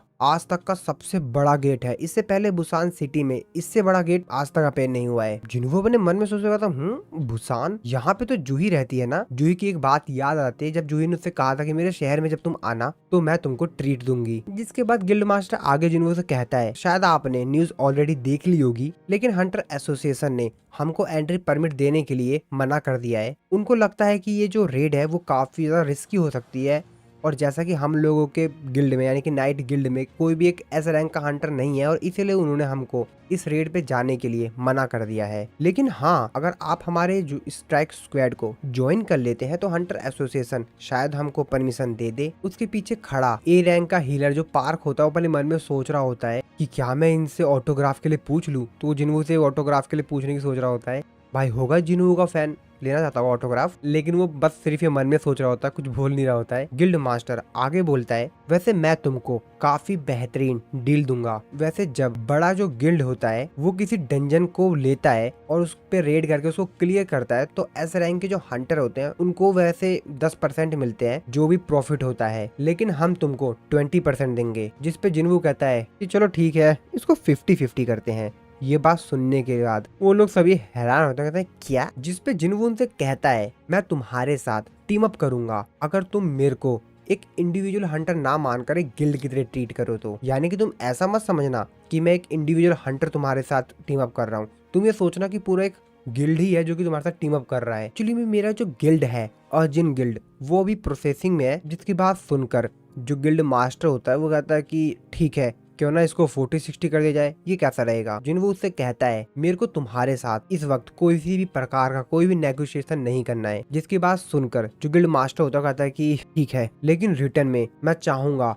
कि तुम डंजन के जो बॉस हो उसको हराओ। तो क्या तुम हमारे लिए ऐसा करोगे? जिन्वू से कहता है हाँ, क्यों नहीं। और फिर ये लोग यहाँ से जाने लगते हैं। जाते जाते गिल्ड मास्टर जिन्वू से बोलता है, वैसे कल तुम रेड के लिए आ सकते हो तो तुम सुबह सुबह आ जाना। वैसे मैं तुमको अभी बुसान सिटी ले जा सकता हूँ अगर तुम हमारे साथ चलना चाहो तो, लेकिन तुम हमारे साथ आ क्यों नहीं रहे हो? जिन्वू से कहता है कि असल में मेरा आज रात तक कुछ प्लान है, तो वैसे मैं पक्का कल आ जाऊंगा, तुम उसकी चिंता मत करो और मैं तुमसे ये प्रॉमिस करता हूँ कि मैं लेट नहीं होऊंगा। तभी उनका जो असिस्टेंट होता है वो कहता है कि ये क्या? अभी मैं इतना तो पक्का कह सकता हूँ कि अभी जो उनकी शैडो थी वो यहाँ से थोड़ी सी मूव हुई है। जिन पे उनका बॉस कहता है, क्या तुम पी कर आए हो क्या? तभी जिन्वू के फोन पर किसी का फोन आता है। जिन्वू कहता है कि अब ये किसका नंबर है? जिसके बाद वो उन दोनों से कहता है कि एक्सक्यूज मी, किसी का फोन आ गया है, मैं थोड़ा सा कॉल पे बात करने के लिए जा रहा हूँ। जिस पर वो कहते हैं हाँ हाँ ठीक है, आप जा सकते हैं। जिन्वू फोन लेकर बाहर आ जाता है। जिन्वू कहता है कि हाँ, कौन बोल रहा है? उधर से आवाज आती है जिन्वू। वो आवाज सुनने के बाद जिन्वू कहता है मॉम, मॉम आपने फोन किया है? जिन्वू की मॉम कहती है मैंने तुमको फोन इसीलिए किया है क्योंकि मेरे को तुम्हारी आवाज सुननी थी। क्या तुम इस समय पे बिजी हो? जिन्वू कहता है नहीं। और फिर ये लोग यहाँ पर आपस में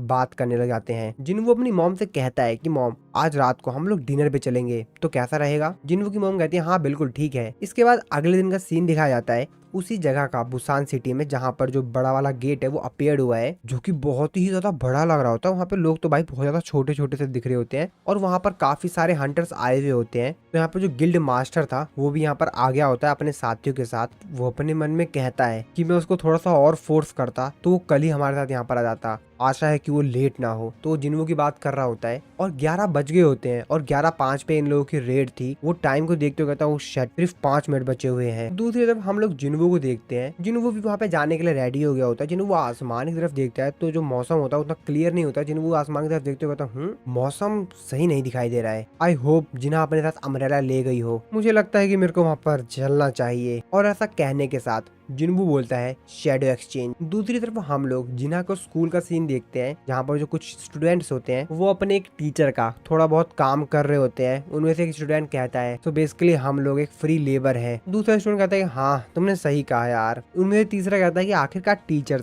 हम लोग को इस तरीके से काम क्यों देते रहते हैं। इसी तरीके से ये लोग आपस में थोड़ी और बातचीत करते हैं और जो भी काम करने के लिए आए हुए होते हैं उस रूम में जाते हैं। जैसे ये लोग उस रूम को देखकर कहते हैं यहाँ पर कितना ज्यादा धूल है यार, इसको आखिरकार लास्ट टाइम कब क्लीन किया गया था। तो वो पूरा रूम काफी ज्यादा गंदा होता है और वहाँ पे काफी सारे सामान पड़े हुए होते हैं। मुझे तो नहीं लगता कि हर सेमेस्टर में इस रूम का इस्तेमाल किया जाता होगा। तभी वो लोग सामने एक गेट को देखते हैं। वो कहते हैं अब ये क्या है। कहते हैं क्या ये कोई गेट है। तभी उनमें से जो एक स्टूडेंट होता है वो उन दोनों को कहता है, अरे यार तुम लोग इतनी चिंता क्यों कर रहे हो, चिल। तो जो हंटर्स होते हैं वही सिर्फ इस गेट के उस पार जा सकते हैं और वैसे भी इस गेट की दूसरी साइड कुछ है ही नहीं यार। और वैसे भी इस गेट को ओपन हुए तो लगभग 1 हफ्ता हो गया। जिसकी बात सुनकर वो लोग कहते हैं क्या। तभी उनमें से जो एक स्टूडेंट होता है वो कहता है कि नहीं यार, पर वैसे भी ये गेट तो हम लोगों को अभी मिला है ना, तो इसका मतलब तो ये है। वो उसके आगे कुछ बोल ही पाता। तभी वो जो गेट होता है वो क्रैक हो जाता है और उसमें से एक मॉन्स्टर का हाथ आता है और जो गेट के नियर में जो एक लड़का खड़ा था वो मॉन्स्टर उसको पूरा पकड़ लेता है। ये देखकर बाकी 2 लड़के होते हैं काफी ज्यादा डर जाते हैं और वो लड़का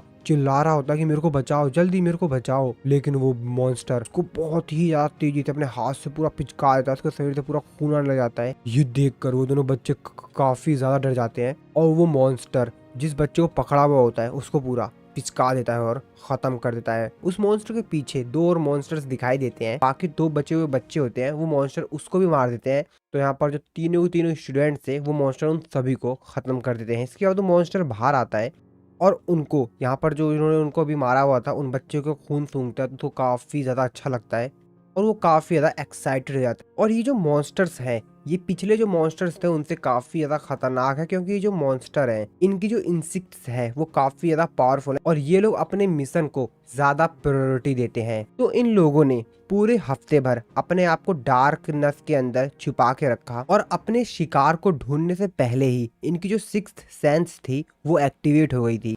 इसके बाद वो मॉन्स्टर बोलता है कि ये जो पूरी जगह है यहाँ पर काफी सारे शिकार है। तो एक्चुअली में यहाँ पे जो स्टूडेंट्स होते हैं और बाकी लोग जो स्कूल के अंदर होते हैं उनकी बात कर रहा होता है कि यहाँ पर काफी सारे शिकार हैं चारों तरफ। हमसे ऊपर एक लेवल है और उससे भी ऊपर एक लेवल है। तो एक्चुअली में जैसे कि ये मॉन्स्टर्स हैं तो ये स्कूल के जिस फ्लोर पे है उससे ऊपर भी एक फ्लोर है और उससे ऊपर भी एक फ्लोर है, तो उसी को ये लोग लेवल अप कह रहे हैं। जिसके बाद वो मॉन्स्टर बोलता है कि ये जो जगह है बहुत ही ज्यादा कॉम्प्लेक्स है, जैसे कि कैसल होता है। जिसके बाद वो मॉन्स्टर जो उसके पीछे दूसरा मॉन्स्टर होता है उससे बोलता है कि पहले हंटिंग मैं स्टार्ट करूंगा, तुम जाओ और बाकी लोगों को ले आओ। और उस रूम का शीशा तोड़कर बाहर आता है और कहता है कि असली हंट तो अभी स्टार्ट होगा, पहले मैं इस कैसल के सभी इंसानों को खत्म तो कर दूं और अपनी पोजीशन को सिक्योर कर लूं। तो सबसे पहले मैं इस एरिया को क्लियर करता हूं। उसके सामने काफी सारे स्टूडेंट्स होते हैं जिनको कि इस चीज के बारे में कुछ मालूम ही नहीं होता है। वो लोग तो अपना एंजॉय कर रहे होते हैं, लेकिन तभी वो मॉन्स्टर इन लोगों की तरफ आता है और ये लोग उसको देख लेते हैं, जिसको देखकर ये लोग भी काफी ज्यादा हैरान होते हैं। और तभी वो जो मॉन्स्टर होता है वहाँ पर जो एक स्टूडेंट का ग्रुप होता है उसके ऊपर अटैक कर देता है। दूसरी तरफ हम लोग उसी गेट को देखते हैं जहाँ पर जिन्वू को जाना था, जो कि बहुत बड़ा गेट ओपन हुआ था। तो जिन्वू भी उस जगह पर पहुंच जाता है। उसको देखने का जिन्वू कहता है रियल लाइफ से तो यार ये वाला गेट बहुत ज्यादा बड़ा है। वो यहाँ पर चारों तरफ अपने नजरें घुमाता है तो सामने वो देखता है, कहता तो ये हॉलिंग टीम है और दूसरी तरफ है माइनिंग टीम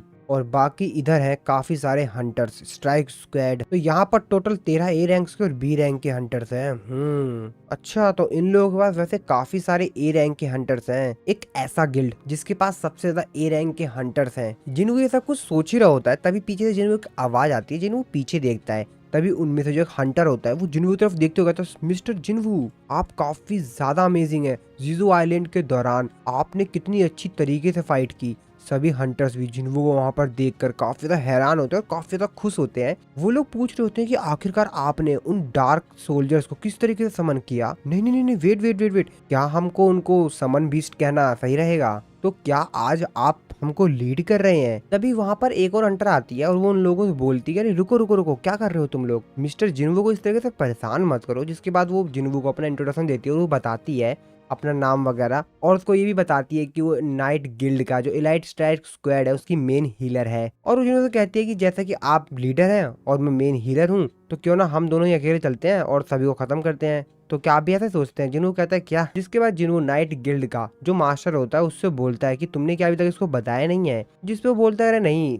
कोई नहीं, मैं इन सभी लोगों को बता देता हूँ। जिसके बाद वो इन लोगों के पास आता है, इन लोगों को बोलता है कि मेरा नाम पार्क जॉन्सू है और आज की जो रेड है मैं लीड करूंगा। जिसको सुनकर बाकी सब जो हंटर होते हैं, क्या सर आप फिर से मतलब मिस्टर जिन्वू नहीं करेंगे? अरे यार सच में सीरियसली? जिसके बाद उन लोगों को बताता है कि नहीं नहीं मिस्टर जिन्वू भी हम लोगों के साथ चलेंगे, लेकिन वो बैक लाइन के इंचार्ज हैं, वो हमको सेफ्टी प्रोवाइड करेंगे। अगर कोई दिक्कत होती है तो वो हमको वहाँ पर सेफली निकाल देंगे वहाँ से। तभी उनमें से जो हंटर होता है वो उससे कहता है क्या तुमको लगता है कि हमको किसी की जरूरत भी है कि हमको कोई प्रोटेक्ट करे? अब ये बात सुनकर जिन्वू को तो मुंह बन जाता है, कहता है भाई ये कौन है अब? जिसके बाद वो बंदा कहता है कि मिस्टर जिन्वू तो एलाइट स्टैग स्क्वाड के मेंबर भी नहीं है और उनको क्या लगता है कि हम लोग कमजोर हैं। जिसके बाद गिल्ड मास्टर जो होता है वो कहता है कि हमारे जो हंटर है वो बस इस तरीके से बातें कर देता है, कोई नहीं यार कोई दिक्कत नहीं है। और वो जिन्वू कहता है कि आप चिंता मत कीजिए, ये लोग कभी कभी थोड़ा बहुत लाइन से बाहर चले जाते हैं, इनकी बात को सीरियस मत लीजिए आप। जिन्वू कहता है ओह तो इसका मतलब ये है कि ये लोग सिर्फ कॉन्फिडेंट हैं। और उन सभी लोगों से कहता है कि चलो चलते हैं। फिर एक एक करके ये लोग गेट के अंदर चले जाते हैं और इन लोगों की जो रेड है वो यहाँ पे स्टार्ट हो जाती है। इसके बाद हम लोग दूसरी तरफ हंटर एसोसिएशन का सीन देखते हैं, जहाँ पर जो उनका इमरजेंसी कॉल डिपार्टमेंट होता है हंटर एसोसिएशन का, उनके पास एक इमरजेंसी कॉल आती है। तो वहाँ पर जो कॉल पिक करने वाली रिसेप्शनिस्ट होती है वो कॉल को पिक करती है, वो कहती है कि हंटर एसोसिएशन की इमरजेंसी कॉल लाइन में आपका स्वागत है, बताइए मैं किस तरीके से आपकी मदद कर सकती हूँ। फोन की दूसरी तरफ से एक लड़की जो होती है वो चिल्लाते हुए कहती है हाँ हाँ मैं इस समय स्कूल में हूँ। वो कहती है हाँ हाँ तो क्या हुआ? जिसके बाद वो बताती है कि यहाँ पर बाहर काफी सारे मॉन्स्टर्स हैं। वो कहते हैं क्या? वो भी अपने मन में सोच रहे थे कि मॉन्स्टर बाहर, क्या वहाँ पर कोई डंजन ब्रेक हुआ है? जिसके बाद वो उस लड़के से पूछते कि तुम कहाँ से बोल रही हो? वो लड़की बताती है कि मैं बाथरूम के अंदर छिपी हुई हूँ और मेरे जो फ्रेंड थे वो मेरे साथ थे, लेकिन वो लोग, और वो काफी ज्यादा डरी हुई होती है और काफी ज्यादा रो रही होती है। असिस्टेंट होती है वो पूछती है कि वहाँ पर वैसे कितने मॉन्स्टर्स हैं? वो कहती है कि मेरे आसपास मुझे नहीं पता, मैंने बस लोगों की आवाज सुनी और लोग चिल्ला रहे हैं कि वो मर रहे हैं। असिस्टेंट उसको कहती है कि शांत रहो, तुम आराम से एकदम, तुम कुछ भी जल्दबाजी मत करो, हंटर्स रास्ते में ही हैं, वो कुछ देर में वहाँ पर पहुँच जाएंगे, तब तक तुम अपने आप को एकदम शांत रखो। जिसके बाद वो लड़की बोलती है कि क्या सही में? तो इसका मतलब ये है कि मैं यहाँ से बाहर आ सकती हूँ? असिस्टेंट उससे पूछती है कि रुको मेरे को एक चीज बताओ, वैसे वो जो मैजिक बीस्ट हैं वो किस टाइप्स के हैं, क्या तुमको कुछ मालूम है? जिसपे वो कहते हैं कि हाँ मैंने उनको इससे पहले टीवी पर देखा है, मैं उन लोगों का नाम भूल गई हूँ। लेकिन असिस्टेंट उसके ऊपर चिल्लाते हुए कहते हैं कि जल्दी बताओ किस प्रकार से दिखते हैं, कैसे दिखते हैं, मेरे को बताओ कैसे दिखते हैं वो कैसे दिखते हैं वो बीस्ट। जिसपे लड़की उसको बताती है कि उनका जो शरीर है वो तो इंसानों की तरह है, लेकिन उनका जो फेस है वो काफी ज्यादा डरावना है और उनके जो स्किन का कलर है वो ग्रीन है। ये बात सुनने के बाद वो कहते हैं क्या वो लोग ऑर्क्स हैं? तभी लड़की कहती है हाँ याद आ गया, हाँ उन लोगों को ऑर्क्स कहते हैं। हम लोग उस बाथरूम के बाहर उसी ऑर्क को देखते हैं जो कि अपना वीपन लेकर आ गया होता है। उस पूरे वीपन पर पूरी तरीके से ब्लड लगा होता है। असिस्टेंट चिल्लाते हुए कहते हैं कि नहीं, निकलो वहां से, जल्दी निकलो, वो तुम्हारी स्मेल को सूंघ सकता है, निकलो वहां से जल्दी। वो लड़की चिल्लाते हुए कहती है कि मेरी हेल्प करो, मैं मरना नहीं चाहती, हेल्प, मेरे को बचाओ प्लीज, मेरे को बचाओ। दूसरी तरफ हम लोग स्कूल के अंदर ही बाकी सभी स्टूडेंट्स को देखते हैं जो कि काफी ज्यादा डर गए होते हैं, क्योंकि चारों तरफ बहुत ही ज्यादा बुरा माहौल हो गया होता है। चारों तरफ से बस चिल्लाने चीखने की आवाज आ रही होती है और चारों तरफ खून ही खून पड़ा होता है। सभी बच्चे स्कूल के बाहर भाग रहे होते हैं, गिरते पड़ते जैसे भी हो सके अपनी जान बचाकर वहां से भाग रहे होते हैं, बस किसी तरीके से वो निकल जाना चाहते हैं यहाँ से। पुलिस भी यहाँ पर आ गई होती है। उनमें से कुछ बच्चे तो कह रहे होते हैं कि मेरे फ्रेंड अंदर हैं, उनको बचाओ, लेकिन दूसरे स्टूडेंट्स कह रहे होते हंटर्स आ रहे हैं, वो लोग उनको देख लेंगे, अभी निकलो यहाँ से, अपनी जान बचा कर निकलो। इस तरफ हम लोग मॉन्स्टर्स को देखते हैं, उन्हीं बीस्ट को, जिन्होंने काफी सारे लोगों को खत्म कर दिया होता है। उनमें से जो एक बीस्ट होता है वो दूसरे बीस्ट से कहता है कि मेरे को तो विश्वास ही नहीं हो रहा है, हमारे इतने सारे शिकार चले गए, हम उनका हंट नहीं कर पाए। तभी दूसरा यहाँ पर जो मॉन्स्टर होता है वो कहता है कि चिंता क्यों कर रहे हो, अभी यहाँ पर काफी सारे बचे हुए हैं, ऊपर चलते हैं, वो लोग ऊपर हैं दूसरे फ्लोर पर और उन सभी को खत्म कर देते हैं। जिसके बाद हम लोग ऊपर वाले फ्लोर का सीन देखते हैं, जहाँ पर जो पूरी दीवारें वगैरह होती हैं वो पूरी तरीके से ब्रेक हो गई होती हैं, शीशे उसे पूरी तरीके से खराब हो गए होते हैं, मतलब जो पूरा फ्लोर का जो एरिया होता है वो पूरी तरीके से डिस्ट्रॉय हो गया होता है। और उसी फ्लोर पर हम लोग एक रूम के अंदर काफी सारे स्टूडेंट्स को देखते हैं, जिन्होंने वहाँ पर जो टेबल वगैरह, चेयर वगैरह, जितनी भी बैठने वाले सामान होते हैं, जो कुछ भी पॉसिबल हो सकता था उससे उन्होंने गेट को पूरी तरीके से ब्लॉक कर दिया था, ताकि बाहर से अगर कोई ताकत भी लगाए तो भी वो अंदर ना आ पाए। और उन लोगों से जो भी हो सकता था अपने हाथ में उन्होंने वीपन वगैरह, कुर्सी वगैरह लेकर रख लिया था अपनी सेफ्टी के लिए। बहुत सारे बच्चे होते हैं इसके अंदर और सभी लोग डरे होते हैं काफी ज्यादा। तभी उनमें से जो एक मॉन्स्टर होता है वो वहाँ पर एंटर करता है और शीशा तोड़ देता है, जिसको देखकर सभी बच्चे काफी ज्यादा डर जाते हैं, काफी ज्यादा तेजी से चिल्लाने लगते हैं। वो लोग मतलब बहुत ज्यादा डर गए होते हैं एक्चुअल में। और वो मॉन्स्टर अंदर आता है, जिसको देखकर शकल पे भाई साहब पूरा ब्लड लगा होता है और उसकी शकल तो काफी डरावनी होती है। ये बच्चे उसको देखकर तो भाई मतलब पूरा डर गए होते हैं, उनका पूरा रूह कांप रहा होता है। तभी उनमें से जो एक बच्चा होता है वहां से भागने की कोशिश करता है, साइड में जो शीशा लगा होता है, लेकिन उस शीशे के बाहर ही एक दूसरा मॉन्स्टर होता है जिसको देखकर वो बच्चा बहुत ज्यादा डर जाता है और वो पीछे आने लगता है और वो मॉन्स्टर वहां से आता है और उस बच्चे को खत्म कर देता है। और फिर इसके बाद यहाँ पर जितने भी बच्चे होते हैं ये मॉन्स्टर उन सभी बच्चों को खत्म कर देते हैं। तभी उनमें से जो एक मॉन्स्टर होता है वो अपने चीफ से कहता है कि चीफ, मैं यहाँ पर किसी इंसान को सेंस कर सकता हूँ जिसके पास माना है। उसका बॉस कहता है कि पहले उसे खत्म करते हैं। जिसके बाद हम लोग एक दूसरे रूम में जिन्वू की सिस्टर और उसके बाकी सभी फ्रेंड्स को देखते हैं, जो कि मन में अपने ही ब्रदर जिन्वू को बुला रही होती है। वो कहती है कि जिन्वू जिन्वू कहाँ हो तुम। जिन्हा की सिस्टर की जो एक फ्रेंड होती है जिसको कि हमने ओल्ड एपिसोड में भी देखा था, तो वो जैसा कि अवेक्ड हुई थी तो वो यहाँ पर सोचती है कि मैं इन मॉन्स्टर से फाइट करूंगी, लेकिन जिन्हा उनको मना कर रही होती है। वो कहती है कि नहीं नहीं नहीं तुम ऐसा मत करो। जिस पर लड़की कहती है कि जैसे कि मैं एक ई रैंक की हंटर हूँ तो मैं भी अवेक्ड हुई हूँ तो मैं इन लोगों से लड़ सकती हूँ, लेकिन जिन्हा उसको मना कर रही होती है। वो कहती है नहीं नहीं नहीं ऐसा मत करो, मैंने तुमसे कहा ना ऐसा मत करो।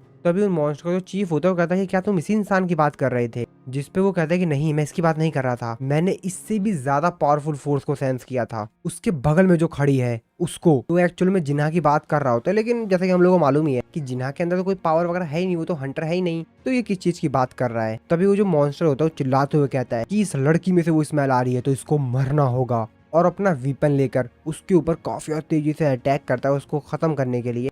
जिन्हा और उसकी जो फ्रेंड होती है वो काफी ज्यादा डर गई होती है और अपनी आंखें बंद कर लेती हैं, लेकिन तभी वो लोग देखती हैं कि उसके जो अटैक है वो जो मॉन्स्टर ने उसके ऊपर वीपन से किया था वो रुक जाता है। जिन्हा भी काफी ज्यादा हैरान होती है कि आखिरकार उसका अटैक अभी तक लगा क्यों नहीं उसको। तभी वो आंख खोल के देखती है तो एक्चुअल में जो उसका अटैक था उसको किसी ने रोक लिया था। इसको देखकर जिन्हा भी काफी ज्यादा हैरान होती है कि अब ये कौन है। हम लोग को पता चलता है कि एक्चुअल में जो अटैक इस मॉन्स्टर का रोका हुआ होता है वो कोई और नहीं बल्कि जिन्वू ने अपनी सिस्टर के साथ जो उनके शैडो सोल्जर्स रखे हुए थे उसने रोका था। जिन्वू की सिस्टर अपनी आंखें खोलती है क्योंकि काफी देर से उसके ऊपर अटैक हुआ ही नहीं था। अब वो सोचती है कि अटैक क्यों नहीं, और जब वो आंखें खोल के देखती है तो देखती है कि एक बहुत बड़ा शैडो सोल्जर उसने उस मॉन्स्टर को पकड़ रखा है और वो मॉन्स्टर काफी ज्यादा तेज से चिल्ला रहा है क्योंकि उसने अपनी पूरी ताकत ही लगा दी है उसको पकड़ने के लिए, और इस वजह से उसको बहुत ही ज्यादा दर्द हो रहा था। जिन्वू की सिस्टर और बाकी सभी जो स्टूडेंट होते हैं ये सब कुछ सीन देख के काफी ज्यादा डर जाते हैं। जिन्वू की सिस्टर अपने मन में सोच रही होती है कि जिन्वू क्या ये जिन्वू है। उसके बाद जिन्वू को जो शैडो सोल्जर टस्क होता है वो काफी तेजी से उस मॉन्स्टर को एक पंच हिट करता है, जिसकी वजह से वो स्कूल की छत तोड़ कर ही वहां से उड़ के चला जाता है बाहर। इसके बाद वहां पे खड़ा है जो दूसरा मॉन्स्टर होता है उसकी तो भाई हालत खराब हो जाती है क्योंकि वो जरा काफी ज्यादा डर गया था कि भाई अभी तो हम लोग यहाँ पर ताकतवर थे, अब ये कौन आ गया, और इसी लोग खुद भी कंफ्यूज होता है कि आखिरकार ये है कौन। के बाद हम लोग जिन्वू के तीनों जो शैडो सोल्जर्स होते हैं उनको देखते हैं भाई, जो कि यहाँ पर उसके सिस्टर के आगे खड़े हो जाते हैं, यानी कि अब इन मॉन्स्टर्स को उसकी सिस्टर को मारने के लिए पहले इन तीनों शैडो सोल्जर से फाइट करनी होगी। इसके बाद हम लोग उसी गेट के अंदर का सीन देखते हैं जहाँ पर जिन्वू और बाकी हंटर्स गए हुए थे। जिन्वू का सिस्टम उसको बताता है कि आप एक डंजन के अंदर एंटर कर गए हो, तो डंजन जो होता है पूरी तरीके से खंडर की तरह होता है, एक तरफ से वो पूरा टूटा फूटा होता है। तभी जो गिल्ड मास्टर होता है वो सभी लोगों को चिल्लाते हुए कहता है कि वो देखो ऑर्क, अरे नहीं ये तो ट्वाइन हेडेड ऑर्क है। तो इन लोगों के सामने एक काफी ज्यादा बड़ा ऑर्क आ गया था जिसके 2 हेड होते हैं और वो बहुत ही ज्यादा पावरफुल, बहुत ही ज्यादा बड़ा लगा था, जिसको देखकर सभी लोग चिल्लाते हुए कहते हैं कि सभी लोग केयरफुल रहना, सावधान। वो मॉन्स्टर ऑर्क इन लोगों को देखकर काफी ज्यादा तेजी चिल्लाता है इन लोगों की तरफ और अपने वीपन से उन लोगों की तरफ काफी ज्यादा तेजी से अटैक करता है। गिल्ड मास्टर जो होता है वो बाकी सभी लोगों से कह देता है कि सभी लोग तैयार हो जाओ, और वो खुद भी काफी ज्यादा तेजी से उस मॉन्स्टर के ऊपर जो उसने अटैक किया होता है उस अटैक को रोकने के लिए एक बैरियर सा बना लेता है अपनी पावर का इस्तेमाल करके और उस अटैक से बच जाता है। लेकिन ये जो अटैक था वो काफी ज्यादा तेज था। गिल्ड मास्टर को तो कुछ नहीं होता, लेकिन उसके आसपास जो चीजें होती है ना भाई, उस अटैक के आवाज से ही, उसके कंपन से ही वो भाई सब डिस्ट्रॉय हो जाती है। तो इसका मतलब ये अटैक जो था वो काफी ज्यादा पावरफुल था। ठीक है, बाकी सभी जो हंटर्स होते हैं वो भी कहते हैं कि हाँ ठीक है हम लोग तैयार हैं, हम उसके ऊपर अटैक कर रहे हैं, और एक एक करके जितने बाकी सभी यहाँ पर हंटर्स होते हैं वो अलग अलग दिशाओं से उस मॉन्स्टर्स के ऊपर अटैक करते हैं। कोई उसकी आंखें के ऊपर अटैक करता है, कोई उसके पीछे पीठ पर अटैक करता है, कोई उसके पैरों पर अटैक करता है। इसी तरीके से हर तरफ से हर दिशाओं से उसके ऊपर अटैक किया जाता है और उसको काफी जख्मी कर दिया जाता है। वो मॉन्स्टर भी काफी तेजी से चिल्ला रहा होता है क्योंकि भाई इतने सारे अटैक होंगे तो उसकी तो हालत खुद ही खराब हो गई है। इसके बाद बाकी बच्चे जो हंटर्स होते हैं वो लोग भी एक एक करके उसके ऊपर हर दिशाओं से अटैक करते हैं ताकि इसको पूरी तरीके से खत्म किया जा सके। वो मॉन्स्टर काफी तेजी से चिल्ला रहा होता है। इनके साथ आए हुए जो बाकी हीलर्स होते हैं, मैजिशियंस होते हैं, वो सभी के सभी जो हंटर्स होते हैं वो यहाँ पर इनके ऊपर अटैक कर रहे होते हैं और इनको हर तरफ से बैकअप प्रोवाइड करवा रहे होते हैं ताकि इस मॉन्स्टर को जल्द से जल्द खत्म किया जा सके। और फाइनली थोड़े समय के बाद ये लोग उस मॉन्स्टर को हरा देते हैं और वो मॉन्स्टर को खत्म कर देते हैं। गिल्ड मास्टर बाकी सभी लोगों से कहता है कि बाकी सभी लोग फटाफट एक जगह पर आओ। वो सभी लोगों से कहता है कि चीजें जो है वो काफी बेहतरीन नहीं दिख रही हैं। मुझे मालूम है कि ये जो रेड है वो इतनी भी ज्यादा इजी नहीं होने वाली है, लेकिन यार मैंने तो खुद भी ये एक्सपेक्ट नहीं किया था कि हमारा गेट के अंदर एंटर करते ही ट्वाइन हेडेड ऑर्क से लड़ाई हो जाएगी। आप लोगों को मालूम है कि जो ट्वाइन हेडेड ऑर्क होते हैं वो उनका एक दूसरा नाम भी होता है। आप लोगों को उसका नाम पता है? जिसपे जिन्वू कहता है कि ग्रेव कीपर्स, जिसकी बात सुन के वो कहता है कि हाँ सही कहा तुमने। इन लोगों को जो डंजन के बॉसेस होते हैं उनके द्वारा मैनेज किया जाता है, लेकिन मेरे एक्सपीरियंस के हिसाब से अगर हम किसी डंजन के अंदर एंटर कर रहे हैं और एंटर करते ही डबल हेडेड ऑर्क से सामना हो जाए तो शायद आपका सामना हो सकता है आर्मी ऑफ अनडेड से। तभी उनके साथ आया वो जो एक हंटर होता है चिल्लाते हुए कहता है कि बॉस आपने अभी सिर्फ बात की थी, ये लोग तो सही में यहाँ पर आ गए हैं। अब ये सब कुछ देख के बाकी सभी जो लोग होते हैं, हंटर्स होते हैं, वो भी काफी ज्यादा हैरान हो जाते हैं। वो कहता है कि अब हमको क्या करना चाहिए, क्या हम लोगों को उनके ऊपर अटैक करना चाहिए? अब ये देख कर तो भाई जो इनका बॉस होता है उसकी भी आंखें फटी फटी रह जाती है कि अभी तो मैं सिर्फ बातें कर रहा था, अभी ये कहाँ से आ गए नहीं जल्दी। इसके बाद हम लोग सामने काफी सारे अनडेड सोल्जर्स को देखते हैं जो की काफी ज्यादा तादाद में आए हुए थे। उनमें जो हंटर गर्ल होती है कहते हैं ये तो काफी ज्यादा अजीब हो रहा है। गिल्ड मास्टर कहता है कि लेकिन ये लोग वापस क्यों जा रहे हैं? अब मुझे भी कुछ भी समझ नहीं आ रहा है कि आखिरकार ये लोग पीछे क्यों जा रहे हैं। जिन्वू जो कि बेचारा पीछे खड़ा होता है वो अपने मन में सोच रहा होता है कि यार मुझे बोला गया था कि एक हाई टायर ए रैंक का डंजन है, मैं इस डंजन के अंदर काफी सारी एक्सपेक्टेशंस के साथ आया था, लेकिन यहाँ का नजारा देखकर मेरी सारी एक्सपेक्टेशन खत्म हो गई। लेकिन एक मिनट, मैं यहाँ पर कुछ सेंस कर सकता हूँ क्या ये? तभी जिन्वू इन लोगों से कहता है कि एक अर्जेंट मैटर आ गया है, मेरे को यहाँ से जाना होगा इसी वक्त। ये बात सुनने के बाद गिल्ड मास्टर कहता है कि क्या किस चीज के बारे में तुम बात कर रहे हो? तुम जानते हो कि तुम्हारे बिना हम लोग खतरे में आ सकते हैं, तुम ये जानते हो? जिसके बाद जिन्वू शांत होता है, उससे कहता है ठीक है तो ठीक है, अगर ये बात है तो मैं यहाँ पर किसी ऐसे को बुला देता हूँ जो कि मेरी तरह ही है, वह यहाँ की सिचुएशन को संभाल लेगा। ये तुम्हारे और तुम्हारे जो बाकी हंटर्स हैं उन लोगों की यहाँ से बाहर निकलने में मदद करेगा और तुम लोगों को कोई भी दिक्कत नहीं होगी, वो सब कुछ संभाल लेगा यहाँ पर। जिसकी बात सुनकर गिल्ड मास्टर कहता है क्या ये मिस्टर जिन्वू, क्या ये वही एंट मॉन्स्टर है जो कि जेजू आइलैंड के रेड पर था? तो एक्चुअल में जिन्वू ने यहाँ पर अपने सबसे पावरफुल शैडो सोल्जर बेरू को समन करता है, जिसको देखकर बाकी सभी जो हंटर्स होते हैं यहाँ पर उनके जो हाथ खराब होते हैं वो तो डर जाता है भाई काफी ज्यादा। जिनकी शक्ल देखकर जिन वो कहता है कि मुझे लगता है कि मेरे को इसका इंट्रोडक्शन देने की कोई भी जरूरत नहीं है, तो ठीक है अभी और इसी वक्त से ये तुम्हारा ख्याल रखेगा। जिन्वू अपने शैडो सोल्जर बेरू को ऑर्डर देता है और उसे कहता है कि इंसानों की रक्षा करना। जिसके बाद बेरू जिन्वू से बोलता है कि बाकी लोगों का क्या करना है। तो एक्चुअल में बेरू इन हंटर्स को छोड़ के बाकी सभी जो यहाँ पर थे, यानी कि जो मॉन्स्टर्स वगैरह थे या जो अनडेड आर्मी थी, उनकी बात कर रहा था। तो जिन्वू कहता है कि जैसा करते हो वैसा करो। इसकी बात सुनकर बेरू काफी तेजी से दहाड़ मारता है और उसकी दहाड़ इतनी ज्यादा तेज होती है, यहाँ पे खड़े जो पीछे हंटर्स होते हैं वो बेचारे खुद बहुत ज्यादा डर जाते हैं। वो कहते हैं कि क्या ये उसमें उसके साइड में खड़े जो हंटर होती है वो उससे कहते हैं कि तुम पागल हो गए हो क्या, तुम इसी के सामने मुंह खोल रहे हो, शांत रहो। जिन्वू यहाँ पर अपने बाकी जो एंट मॉन्स्टर्स होता है उनको भी समन कर लेता है। जिसके बाद वो गिल्ड मास्टर से कहता है कि शायद 20 शैडो सोल्जर्स काफी होंगे, है ना? इसकी बात सुन के गिल्ड मास्टर चीफ होता है कहता है वेट तुम अब जा रहे हो? तुम्हें क्या लगता है तुम्हारे चले जाने के बाद ये जो तुम्हारे मॉन्स्टर्स हैं ये उनको हरा देंगे? तुम ऐसे कैसे हमको छोड़ जा सकते हो? और हम इन मॉन्स्टर्स के ऊपर डिपेंडेंट नहीं रह सकते। जिसके बाद जिन्वू कहता है कि ठीक है, अगर तुमको पसंद नहीं है तो यहाँ से जाने से पहले मैं इन लोगों को डिसमिस कर देता हूँ, अपने साथ ले जाता हूँ, कोई दिक्कत नहीं है। लेकिन मेरे को नहीं लगता कि इस डंजन को तुम अच्छे से क्लियर कर पाओगे अकेले अपने दम पर। गिल्ड मास्टर कहते हैं हाँ ठीक है। अब भाई जिन्वू इतना ज्यादा गुस्से में बोल रहा था कि वो बेचारे खुद ही डर गए थे काफी ज्यादा। जिन्वू यहाँ पे शैडो एक्सचेंज स्किल का इस्तेमाल करके यहाँ से जाने की कोशिश करता है, लेकिन वो तो एक्चुअल में जिन्वू की जो शैडो एक्सचेंज स्किल था उसका दोबारा से इस्तेमाल करने के लिए जिन्वू को यहाँ पर थोड़े समय के लिए वेट करना होगा। तो जिन्वू को यहाँ पर लगभग 1 घंटा 42 मिनट तक वेट करना होगा, जो की काफी ज्यादा टाइम है यार। और जिन्वू की सिस्टर है वो खतरे में है। हालांकि जिन्वू के जो शैडो सोल्जर्स है वहाँ पर 3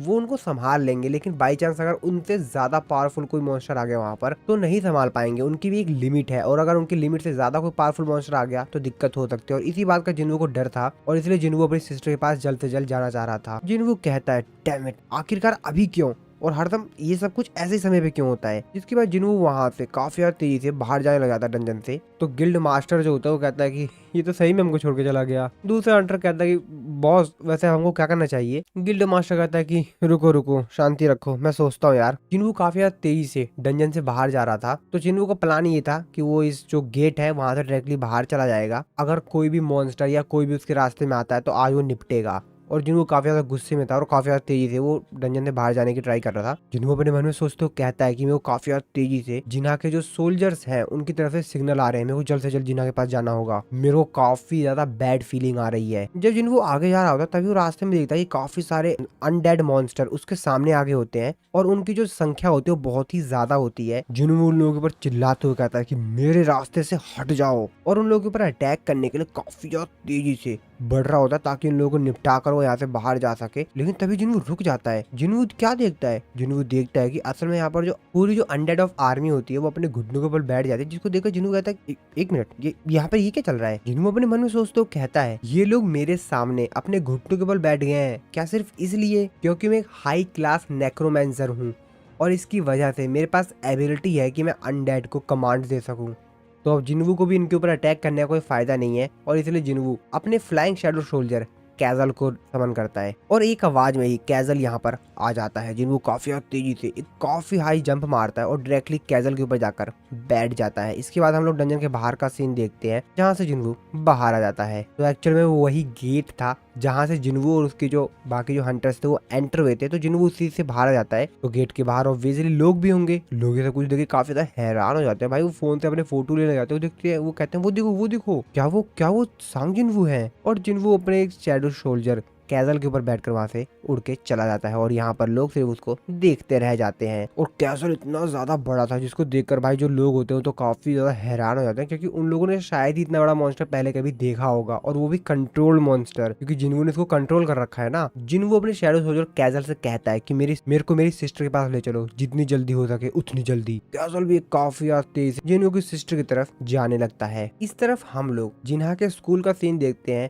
जहाँ पर जिन्हों के जो शैडो सोल्जर्स थे वो उन मॉन्स्टर्स को खत्म कर रहे होते हैं। देखकर बाकी सभी जो बच्चे होते हैं वो बेचारे काफी ज्यादा डर गए होते हैं क्योंकि वो बेचारे कंफ्यूज हो गए होते हैं कि आखिरकार ये जो मॉन्स्टर्स हैं वो हमको बचा क्यों रहे हैं। और जिन्हों जो शैडो सोल्जर्स होते हैं वो बाकी सभी मॉन्स्टर को काफी अच्छी धुलाई करते हैं और उनको खत्म कर देते हैं। जिन्वू की सिस्टर उस मॉन्स्टर से पूछती है कि क्या जिन्वू यहाँ पर आ गया। जिन्वू और वो जिन्वू चिल्लाते लेकिन वहाँ पे कोई भी नहीं आता है। जिन्हा आगे जाने की कोशिश करती है लेकिन यहाँ पे जो जिन्वू का शैडो सोल्जर होता है वो उसको रोक देता है उसका रास्ता। वो कहता है कि रुको, उधर देखिए। तो वो गेट की तरफ इशारा करता है और कहता है कि अभी और भी मॉन्स्टर्स हैं। इस एपिसोड की शुरुआत में हम लोग एक दूसरी जगह का सीन देखते हैं जिसमें इन सभी मॉन्स्टर का जो बॉस होता है उसको दिखाया जाता है और इसके ऊपर जो बैन लगा हुआ था वो पूरी तरीके से अब खत्म हो चुका है। तो ये जो ऑर्क मॉन्स्टर का बॉस है उसका नाम ग्रोक्टर है जो कि रेड ब्लेड ट्राइब का चीफ है। जिसके बाद ग्रोक्टर बोलता है कि मैं ग्रोक्टर रेड ब्लेड ट्राइब का चीफ और मुझे अब कोई भी नहीं रोक सकता।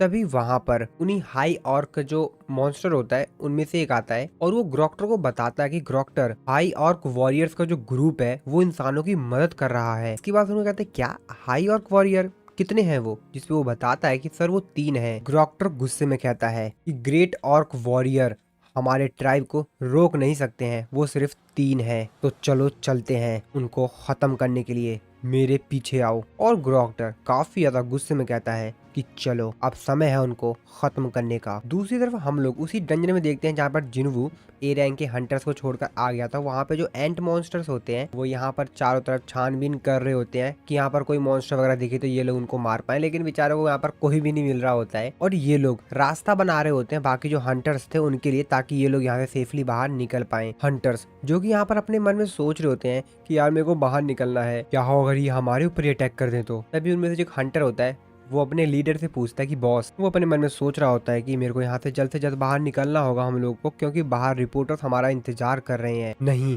मैं इन छोटे मोटे और थोड़े से समन बीच से डर नहीं सकता हूँ और इनसे डर कर मैं अपने रेड को रोक दूं, ऐसा नहीं हो सकता है, मेरे को ये करना ही होगा। और ऐसा कहने के बाद जैसे वो जो एंड मॉन्स्टर होता है उसके पास जाता है ये बोलने के लिए, वो बेचारा उसकी शक्ल देखकर, उसका शरीर देखकर इतना ज्यादा घबरा जाता है कि उसकी बोलती बंद हो जाती है। वो अपने मन में सोचते होगा, अरे बाप रे, इसने तो मुझे डरा ही दिया।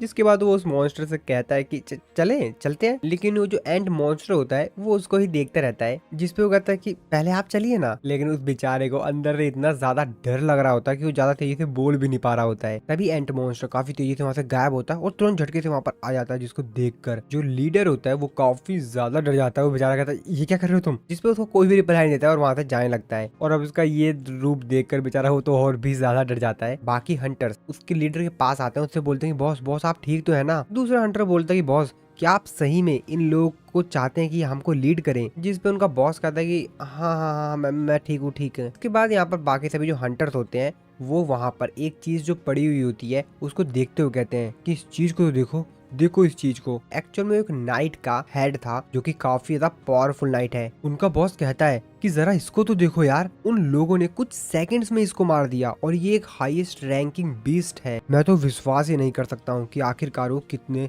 ज्यादा ताकतवर है। बाकी सभी जो हंटर्स होते हैं वो आगे चले जाते हैं, लेकिन उनका जो बॉस होता है, लेकिन वो तो उस नाइट का जो हेड होता है उसको देखते हुए सोच रहा होता है कि वैसे हाईएस्ट रैंकिंग के जो बीस्ट होते हैं उनके जो ड्रॉप होते हैं वो काफी ज्यादा वैल्यूएबल होते हैं। ये तो काफी ज्यादा महंगा होगा, है ना? क्या मेरे को अभी भी यहाँ पर इंतजार करना चाहिए, यहाँ से चला जाना चाहिए? तभी उनमें से जो बाकी हंटर्स जा रहे होते हैं उनमें से एक हंटर कहता है कि बॉस चलिए बाहर चलते हैं। जिस पे उसका बॉस कहता है, ठीक है। और इस तरफ हम लोग जिन्हों की सिस्टर के स्कूल में देखते हैं, जहाँ पर जो जिन्हों के शैडो सोल्जर्स थे उन लोगों ने यहाँ पर बाकी मॉन्स्टर्स को तो मार दिया था, लेकिन ग्रोटर यहाँ पर आता है और उसको चैलेंज करता है और अपनी स्वॉर्ड उनकी तरफ देखते हुए कहता है कि आओ लड़ो मेरे से। बाकी सभी जो मॉन्स्टर्स बचे हुए होते हैं वो ग्रोटर यानी अपने बॉस को काफी ज्यादा उत्साह दे रहे होते हैं, कहते हैं ग्रोटर ग्रोटर ग्रोटर, फुल भाई जोश दे रहे होते हैं। उस बेचारे को अभी पता नहीं है भाई पिटने वाला ये, चढ़ा लो भाई, तुम सर पे चढ़ा लो इसको। जिसके बाद ग्रोटर जिनको को जो शैडो सोलर टस्क होता है उससे कहता है कि जो ऑर्क के शरीर पर जो टैटूज होते हैं वो सिंबलाइज करते हैं, वो ये दर्शाते हैं कि उस ऑर्क ने कितनी ज्यादा बैटलें जीती हैं और इससे ये प्रूव होता है कि आखिरकार कितने सारे वॉरियर्स को किल किया गया है और कितना ज्यादा ताकतवर है वो ऑर्क। और तुम लोगों के शरीर को देखकर लगता है कि तुमने कुछ को तो मारा ही है, तो चलो ठीक है, तुम अपना जितना बेस्ट कर सकते हो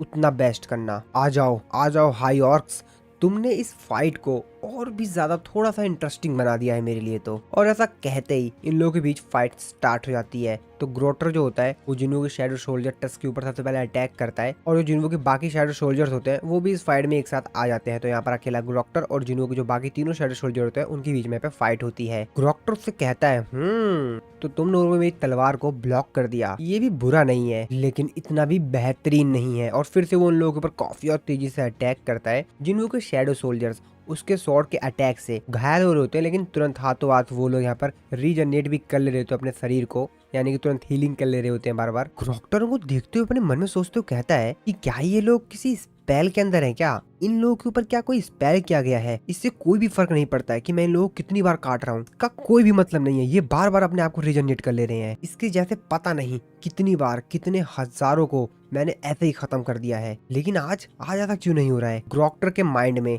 एक आवाज गूंज रही होती है कि इंसानों को खत्म कर दो, इंसानों को खत्म कर दो। उसके दिमाग में ये बार बार बातें घूम रही होती है और उसका शरीर अब दर्द कर रहा होता है। ग्रोक्टर अपने मन में कह रहा होता है कि ये बहुत हो गया, ठीक है अब मेरे को ये फाइट खत्म करनी पड़ेगी जल्द से जल्द। और अगर ये लोग किसी स्पेल के द्वारा कंट्रोल किए जा रहे हैं, इनके ऊपर किसी प्रकार का मैजिक किया गया है, तो सबसे पहले मेरे को सॉर्सर को खत्म करना पड़ेगा जो कि इसके ऊपर स्पेल कर रखा है। क्या ये वही लड़की है?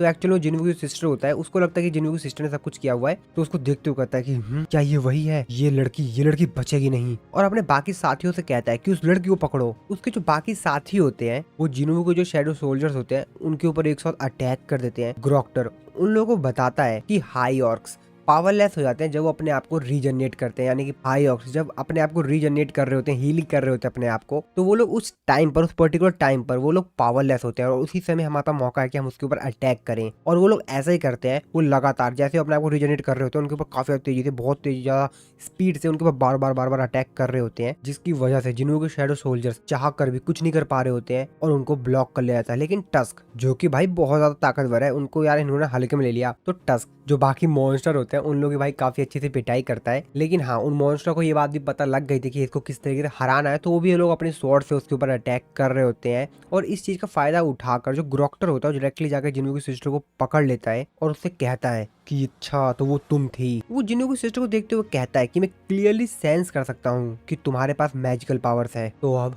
तो मरो। और उसकी सिस्टर को मुंह दबाकर उसको खत्म ही करने वाला होता है। उसकी सिस्टर की भी काफी ज्यादा हालत खराब हो गई होती है। लेकिन तभी हम लोग दूर से आते हुए देखते हैं जिन्वू को, और जिन्वू भी काफी दूर है, लेकिन फिर भी ग्रोक्टर को एहसास हो जाता है कि कोई चीज बहुत ज्यादा पावरफुल उसके करीब आ रही है। उसके पूरे हाथ कांप रहे होते हैं, और जैसे जैसे जिन्वू एकदम करीब आ रहा होता है उसके हाथ बहुत ज्यादा तेजी से कांप रहे होते हैं। उसको काफी ज्यादा डर लग रहा होता है, और डर के मारे जिन्वू की सिस्टर को वो छोड़ता है। जिन्वू की सिस्टर नीचे जाके गिरती है और जिन्वू एकदम काफी ज्यादा क्लोज हो जाता है। जिन्हों की सिस्टर की जो फ्रेंड होती है उसके पास आती है और उसको संभालती है। और ग्रोक्टर जो कि काफी ज्यादा डर गया होता है, उसकी तो हालत खराब हो गई थी। वो कहता है कि कुछ कोई ऐसी चीज है जो कि मेरा सर वो मेरी तरफ ही आ रही है, बहुत ही ज्यादा डरावनी चीज। और जिन्वू एकदम क्लोज आ गया होता है। ग्रोक्टर अपने बाकी सभी साथियों को चिल्लाते हुए कहता है कि पीछे हटो सभी के सभी। लेकिन तब तक काफी देर हो गई होती है। जिन्वू वहां पर एंट्री लेता है भाई, इतनी तगड़ी एंट्री लेता है कि बेचारा यहाँ पर अब जिन्वू क्या एंट्री लेता है यार। जिन्वू जिस शैडो सोल्जर के ऊपर बैठ के आ रहा है ना, वही भाई इतना ज्यादा बड़ा है कि यहाँ पर चारों तरफ भाई